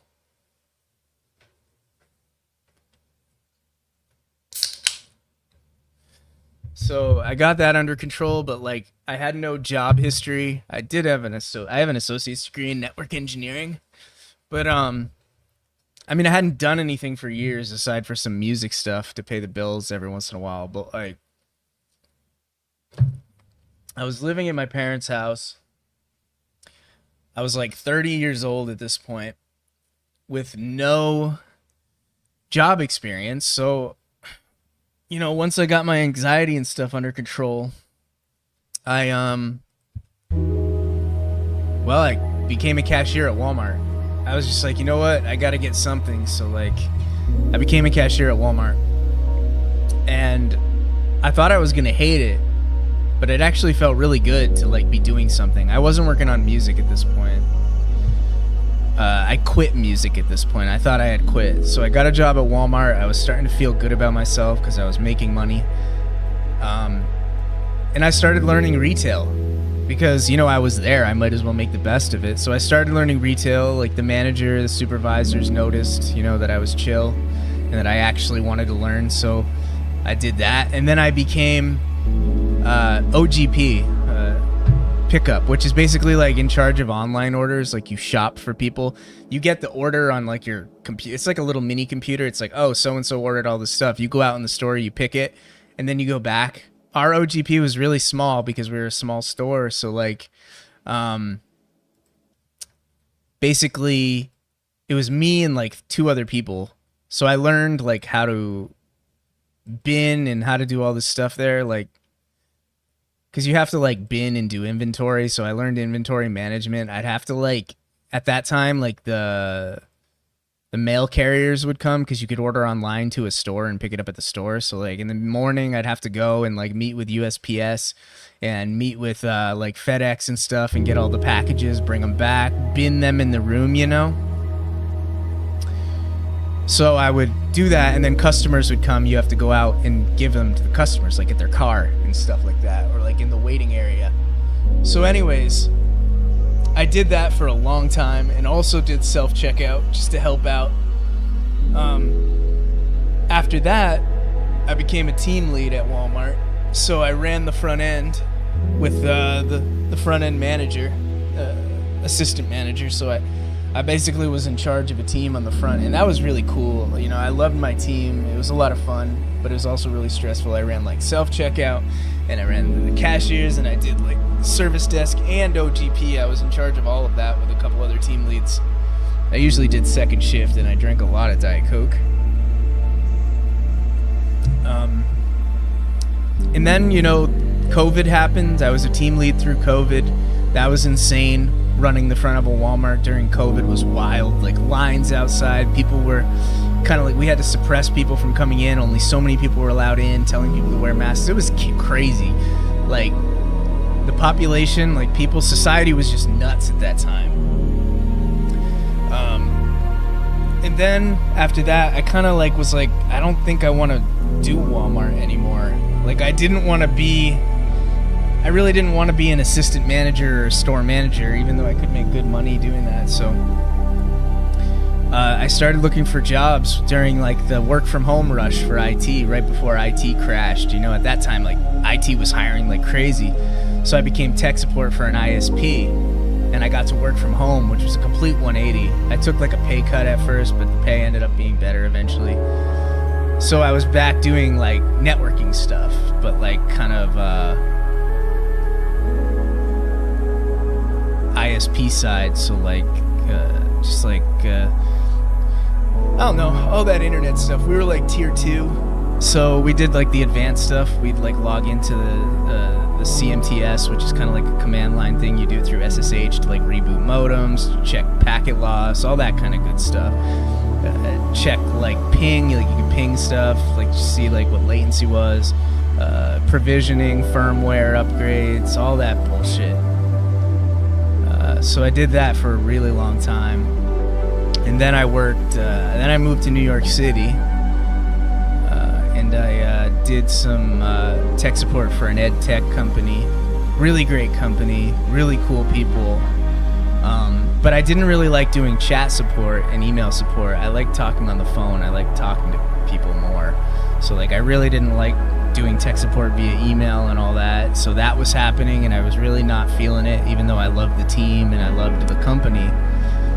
And at that same time, Dusk was doing well because y'all were like supporting the project so much, and like money was coming in from streaming and stuff. And I realized one day, I was like, wait, Dusk is like making about as much as my job. I could probably do this instead. So I was like, I'll do it for a little while. I'll just focus on Dusk because that's what I love, is this community and this project.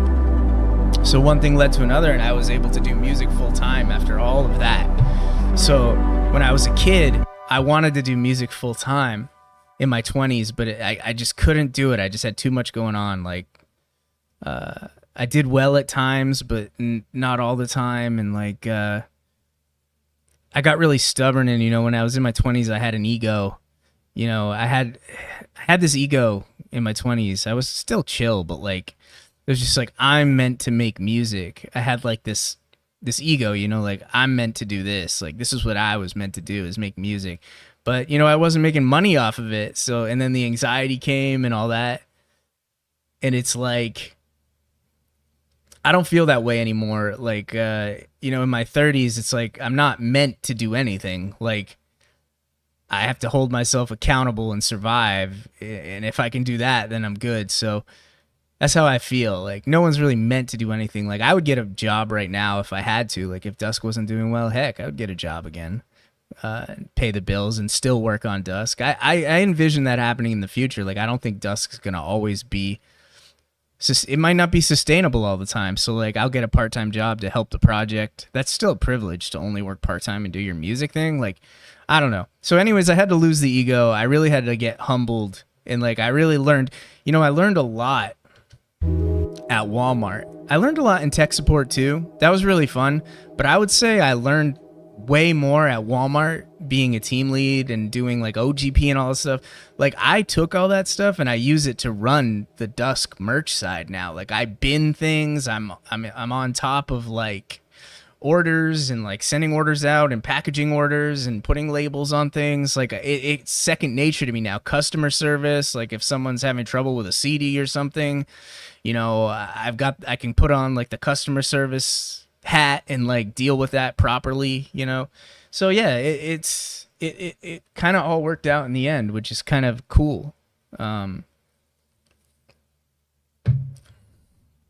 use a lot of that stuff that I learned at Walmart to run the business now, like Dusk LLC. I use a lot of that to run this business as a business, you know. Much love from Colorado, man. Thank you for your art and for your story. Thanks, Marco. Thank you for the answer. I'm glad things work for you better now. Yeah, you know, it's a privilege. That's what I like to say. You know, that's what it is. Like, doing what I'm doing right now is a privilege. And it's because of y'all supporting the project. And I don't know, I can't thank you enough. Like, Dusk will be successful for sure, because we're gonna, well, I love the project. I love the community. And like, I know it's going to be successful in the long run, but I also have been making music and doing this stuff for a really long time. So it's ebb and flow. Like, you know, at one moment it's doing really well, then it might do a little less well, then it'll do well again. The only way to like ride that out and make it successful is to be able to adapt and like really be humble to the point of like, oh, it's not bringing in money. I need to get like a job somewhere for a little while to fund the project. But like having that center, like of like, this is my thing. Dusk is my thing. This is my business that I run with like Beanie, and you know, I'll probably bring more people aboard. Like having that thing makes going to work and doing 9 to 5 way more bearable, because I know like, okay, I'm here trading my time for money, like guaranteed money, but that money goes into my thing that I control. And that's what kind of keeps me sane in the world. Because, you know, when I did like Walmart and tech support, when I quit music, I felt like just kind of adrift. And I ended up going back to music as like my North Star, because that's what I love. And we kind of turned it into a business. But I really love your music. My 15-year-old daughter also loves 1991 album. She's not that much into PlayStation like Jungle. I feel you. Well, that's awesome, Sid. You know, I have that on CD. I have to put it out. I gotta like come up with a day where we're gonna drop that merch. But I just got Manual Drive 1991 on CD. It's actually behind me in a box. But yeah, glad to have also helped you with the community stuff. Definitely, Audio. You helped me so much, like with the community side. I was kind of overwhelmed at that point, especially working full time and doing Dusk. But I needed to at that point to get the project to where it is now. Yeah, you know, music was always gonna pull me back in. And also, sorry, I just keep playing this because I'm listening to it as we talk. Because I am actually working on a song here. But if I were to say anything about like Dusk and how it runs, making music, and I didn't understand this as a kid, like in my 20s, but like when you're treating it as a business, like your music or your passion, for me, like making music is the easy part. Like I could make music all day. That comes naturally. The quality of the music is important, but that's the part that needs to come second nature. Like running the merch side and like making sure you're putting out a monthly single to like keep things going, and you know, just like the cadence of the project, the marketing of the project, the planning of merch drops and all that, and like packing things and sending CDs to you guys and coming up with new merch. All of those things, those are the things that like take up a lot of my time. The music is easy. That's, you know, that's the easy part. Running the business is like the, not challenging, but it's the part that takes the work. Yo, Dusk, keep moving forward. Your music sounds like a genre of its own. Thanks, man. Appreciate you, Autumn. I'm glad you like it. I had some things like you in my life. I'm really glad for you that you success and you are doing what you love. You know, it's really cool for sure. You have new CDs. Delivery to Europe costs much more than the CD, but I will be ordering. It makes more sense. Heck yeah. So where do you live in Europe? Because I was just about to say, if you check the store, I'd been working this whole time trying to find a solution for like international shipping. And I haven't made a huge announcement because it's in its test phase, but I'm using this shipping site called Pirate Ship now, and they have a way to where like you send it to their facility and then they bulk ship it overseas, and it brought down the price quite a bit. It's still way more expensive than the shipping in the US, you know, which is like $5, $6 depending on what you order. But I've got the shipping down. If it's under £1, like the shipping costs $16. It's not like ridiculous. It's still bad, but like it's much better than it was. So definitely check the shop, because the shipping for international is $16 now. So yeah, it still sucks, but it's much better than it was. And I'm really happy that I brought it down. Sweden's definitely one of the countries that I have that shipping for. Yeah, Pirate Ship is great. I have an interface with Shopify, and I love it. I love Pirate Ship. And yeah, I brought down the shipping for a lot of European countries, Japan, Canada, UK. You can all get CDs and stuff now. It's $16 if it's under £1, and then it goes up. The highest it's going to go is like $20 if you start ordering a ton in bulk. Why did you start making music initially? What sparked it? Honestly, I've always loved making music. I've been obsessed with making music. I mean, I wasn't like 5 years old using Ableton or like recording or something, but I've always been super in love with music, and I've always loved making music in a sense. You know, like my mom always tells a story about how like when I was like 3 years old, they had bought me a Casio keyboard because they knew I loved music, and I remember like little segments in my brain, you know, like when you can kind of remember little portions of your life as a kid, like moments where you became slightly self-aware and you just remember like a moment where you're doing something. I remember waking up at like 4 or 5 in the morning and just sitting there in the living room, like at the window, and just like pounding on the Casio keyboard and like doing all the sounds and stuff. So honestly, I've always loved making music.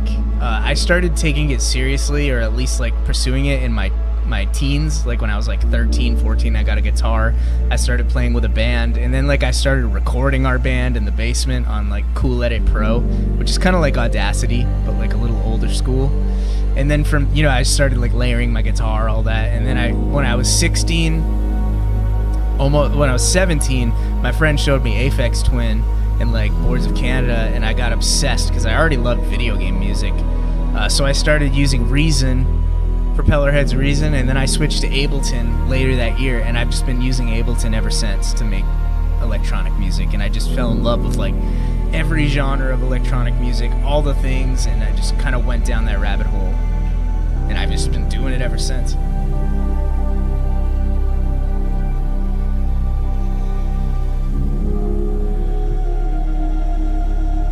Guys, I think this song is done. Let's I think we can save this as like OST 3, and we can just do the pre-master. Let me just make sure it.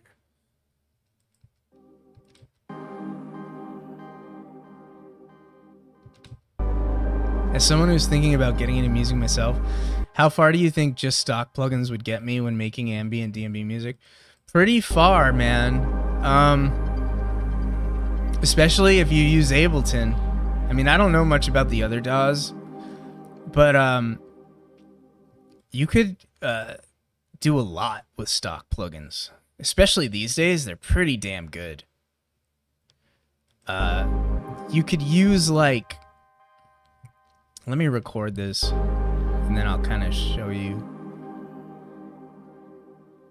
Especially for like jungle and stuff, you could sample and all that. Like Ableton has a sampler where you can like drop in pad samples and stuff, and you could make your own pads and stuff that sound like really old school.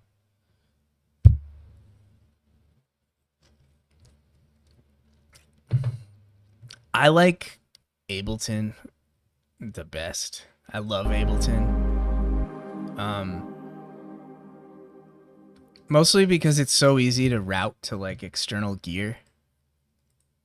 Because at this point, I don't really use many VSTs aside from like, I use VSTs for like surgical stuff, like EQing and all that. But I don't use many VSTs for instruments aside from like Serum and Nexus and like,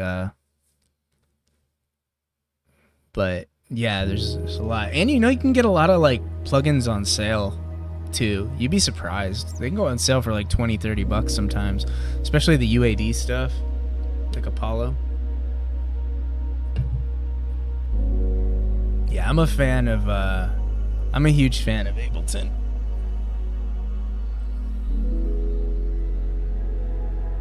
Yeah, I can't wait for the new Boards of Canada album. Sup, Jet? How are you, man? You still up or waking up? I see the sun coming up right now.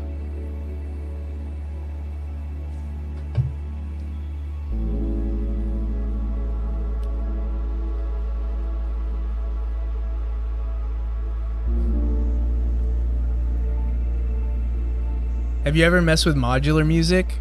I want to get a modular synth, like a Eurorack. Yeah, I'm about to master it. It's 5:41.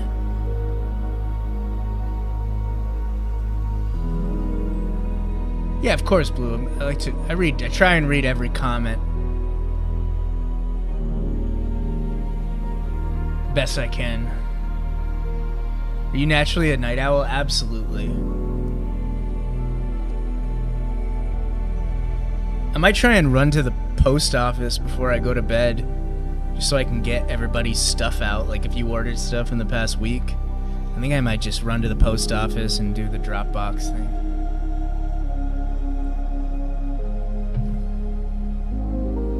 That would be like 8:30, so I'd be pushing it a bit.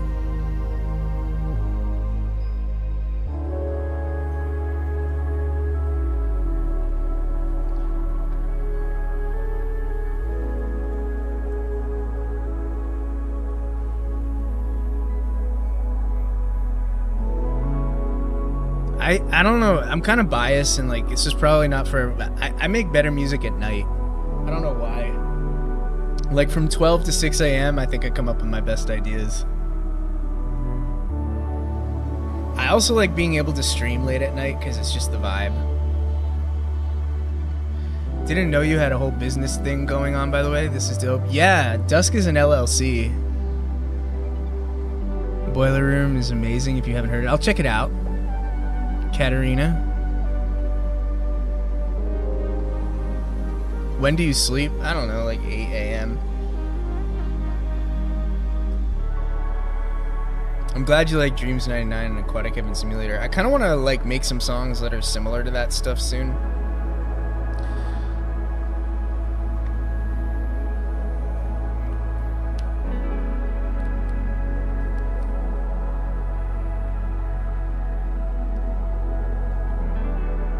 I'm gonna be honest with you guys, as much as I love synths, and I do have my fair share, and there's some other stuff I want, I'm really a fan of audio processing. I think it's more important. What's up, AFK? Like, I see a lot of producers that have like tons of synths, and I see no audio processing, like no like I'm more I love my compressors and my mastering gear and all that because I just feel like you can get a more unique sound with that stuff. Because like if you get a really cool analog compressor or like the SSL Fusion or like a tube comp or something, you can run anything through it. You can like make a loop and send, like if you wanted to, like I used to run like VSTs out and into the analog gear to make it sound more realistic. You can really focus on the texture and the color of your sound. You can do that with synths too, but like I feel like audio processing is where it's at. Personally, I would choose audio processing, like a compressor or something over a synth any day. It's a little more expensive, but and it's a little less instant as far as like the satisfaction of using it because it's more subtle, but I think it's more important. Anyways, yeah, see, it's more, in my opinion, it has more impact. Top 3 favorite audio processing: the Drummer 1976, which is everything on my rack because I'm not rich. Like everything on here, like I really thought about before I bought it. Because, you know, I don't have that much money to spare. So, the Drummer 1976, which is on there. The SSL Fusion. Let me turn the lights up so you can see. Hold on, I'll turn some of my lights on. Make it a little brighter in here so you guys can see what I've got. Alright, sorry, I walked away. I'll just use this. You won't be able to hear me too well, though. Hold on. I'll see if I can bring my mic down there. I can't see chat, so... Drummer 1976, which is this thing right here. That adds, like, a lot of width, and it's also got saturation, so it's like a multi-band, but for color. See? You've got saturation on each band, low, mid, high, and you've got the width knob for each band. I use this on pads a lot. So you got the width knob on each band, and then you've got crossover, which is like where that band is. The SSL Fusion is on my mastering chain. It can do a lot. It's like a mastering chain hardware piece. It's got vintage drive, which is going to like saturate and warm stuff up. It's got an EQ for the low and high shelf, which is pretty cool. You can add like some final shine to it. It's got a high frequency compressor, which is used to like smooth out the highs on the. It's used to smooth out the highs on the EQ, and then you've got the stereo imager, which is pretty unique. It can do things, in my opinion, that VST stereo imagers can't do. So you've got space, which is like the low end, and then you've got width, which is like the high end of the frequency. I'm kind of like cranking it right now. I probably should turn it down a little bit for this when I actually master. But since it's like orchestral music, I have it kind of, or instrumental, I've got it kind of like extreme. Because I notice a lot of like professional like Square Enix and stuff, the stereo image is really wide. And this is a transformer. It adds extra saturation and makes it kind of sound like it's coming from a mixing console. I use this on my master too. It's a warm audio VCA compressor. It adds glue to the mix. Like it kind of like glues everything together. And it also has its own transformer on here that I use. That one sounds a little grittier. I used it on Heaven EXE and some other stuff. It's pretty cool. This is my synthesizer stuff.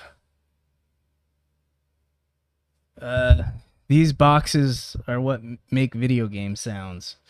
Composers from like the 2000s and late 90s used these to make the games that you love. They had more, but like, yeah, these have a lot of those sounds like Phantasy Star and stuff like that. This is my analog synth. And another box, another Rompler, just like that's like a lower fi one. It has a lot of like that one in the back there has a lot of Nintendo Wii-ish sounding stuff. But anyways, yeah, that's my setup. Let me put this back.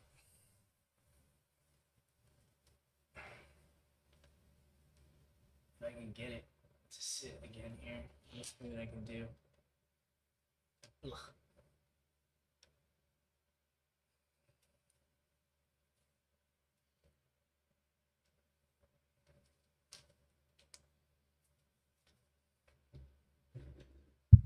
Sorry, I couldn't see the... Oh, sorry. Sorry, I couldn't see the chat. Later, Blue. Thanks for hanging out with us.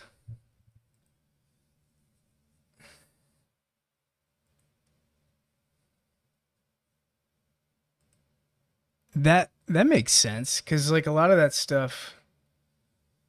I know that a lot of like Nintendo music was made using MML, so I'm not surprised.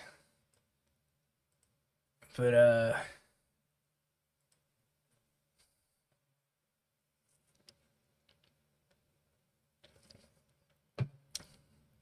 yeah, I mean the rack is pretty expensive, but I kind of bought it over a long period of time.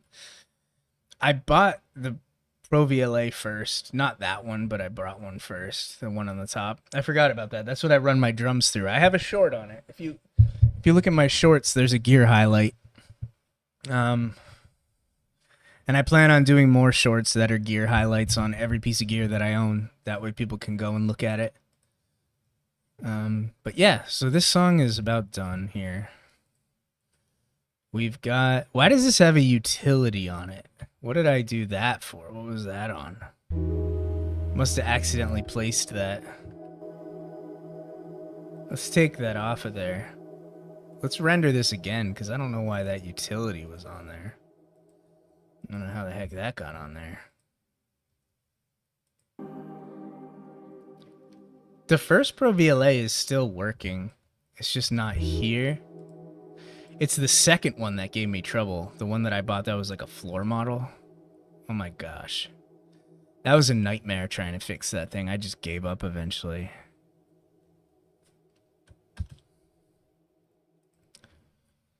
But yeah, I plan on doing gear highlights for shorts. I've been doing a lot of shorts lately, and like I try and balance them out in the ecosystem. So like you get like a vibe short with maybe some unreleased music, and then I'll do like a Studio HQ, Dusk HQ studio update where it's just like what Beanie and I are working on. Then I do gear highlights, and then I do like if a single's coming out or something, like announcement or like a merch announcement. And I try and cycle like that so that like one type of short does not get overwhelming. It's like a little ecosystem so stuff doesn't get annoying.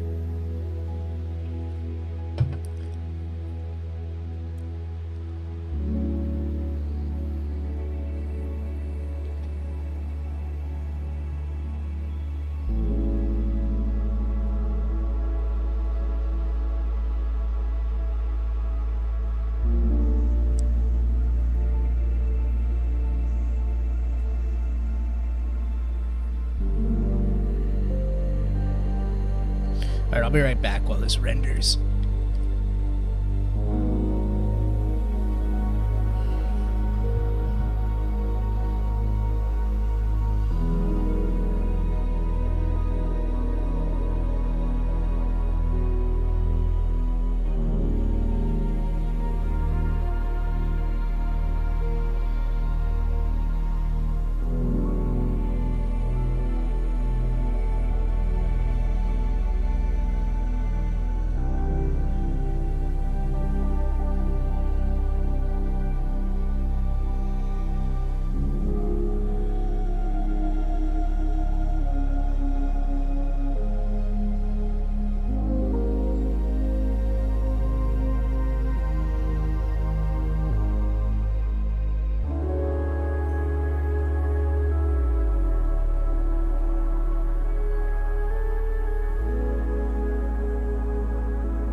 Almost done. I probably won't master it today because I gotta go soon, but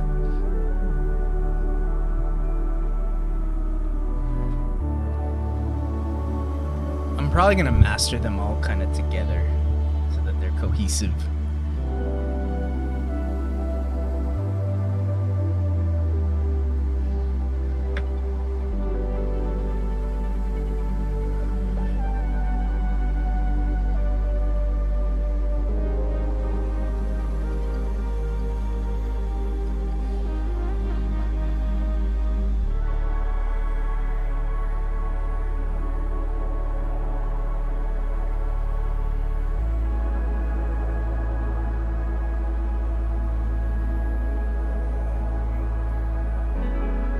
What do you guys want to see on shorts, by the way? I never asked. Like, what kind of shorts do you want to see? 'Cause I've been doing that more just to, like, give you guys updates on things. It's a good way to, like, update and kind of just, like, showcase things. The fish tank from PSO, it does kind of have that vibe. It does sound like the fish tank from PSO. Maybe I'll make a short with that, since I have that video of the fish tank.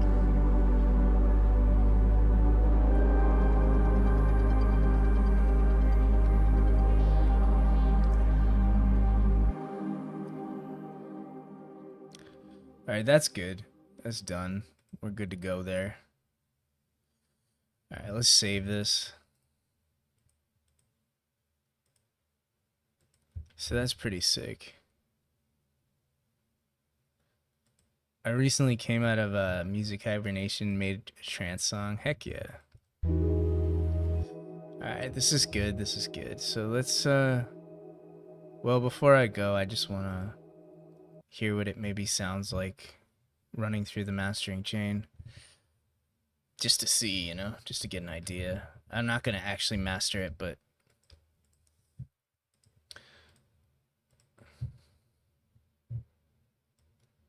I just want to hear what it sounds like running through there. Alright. Looks like a pretty healthy waveform. Let's take off the default mastering chain. Put on OST3. That hiss you hear is the SSL Fusion's vintage drive. That's like what kind of like one of the things it does to it.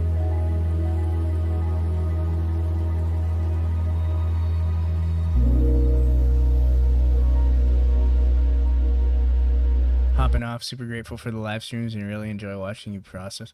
It feels really special to be able to participate in this way. Thanks a lot, Chris. Hey, thanks for hanging out with us, Onion. It's awesome. I love doing these streams. It's just a vibe for sure.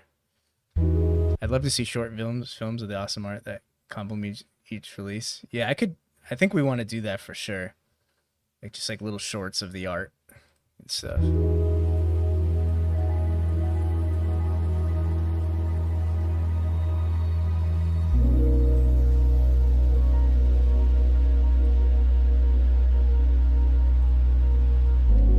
Let's I want to up some of this stuff. I'm going to mess with the SSL Fusion real quick.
Does Beanie do time lapses on her drawings? She could. I don't think she does that right now, but it'd be cool if she did. I think she wants to try something like that.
Oh, sorry guys.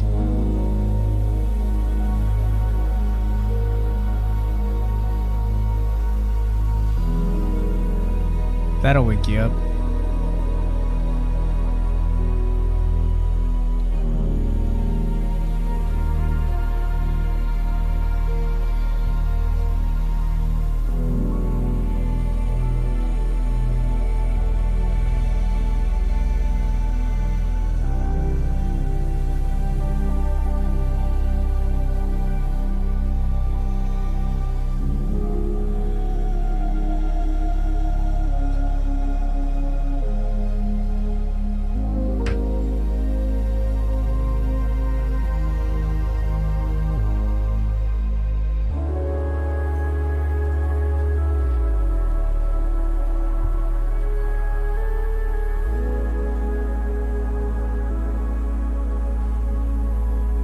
Thanks for the support, Zach. Any recommendations for starter CD players? I don't know. I know that there's been some new stuff like or just get an old school CD player off eBay or something.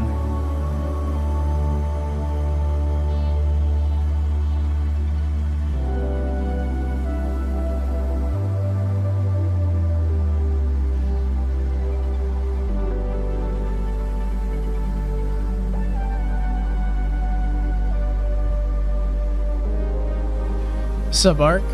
I'm heading out in a second, unfortunately, but appreciate you coming in and hanging out here.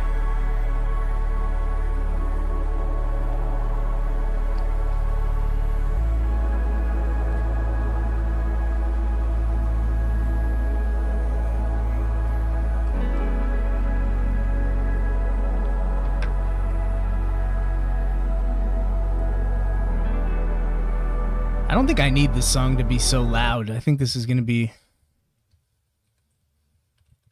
Anyways, everybody. Wonder what it sounds like slowed down. I'm just curious.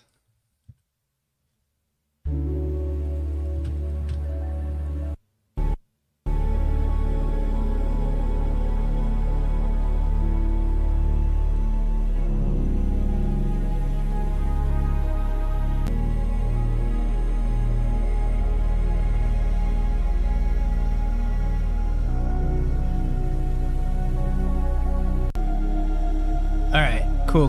All right, guys, I'm gonna head out. It's been awesome chilling with everybody. Good stream, and yeah, see you next time. Thanks again.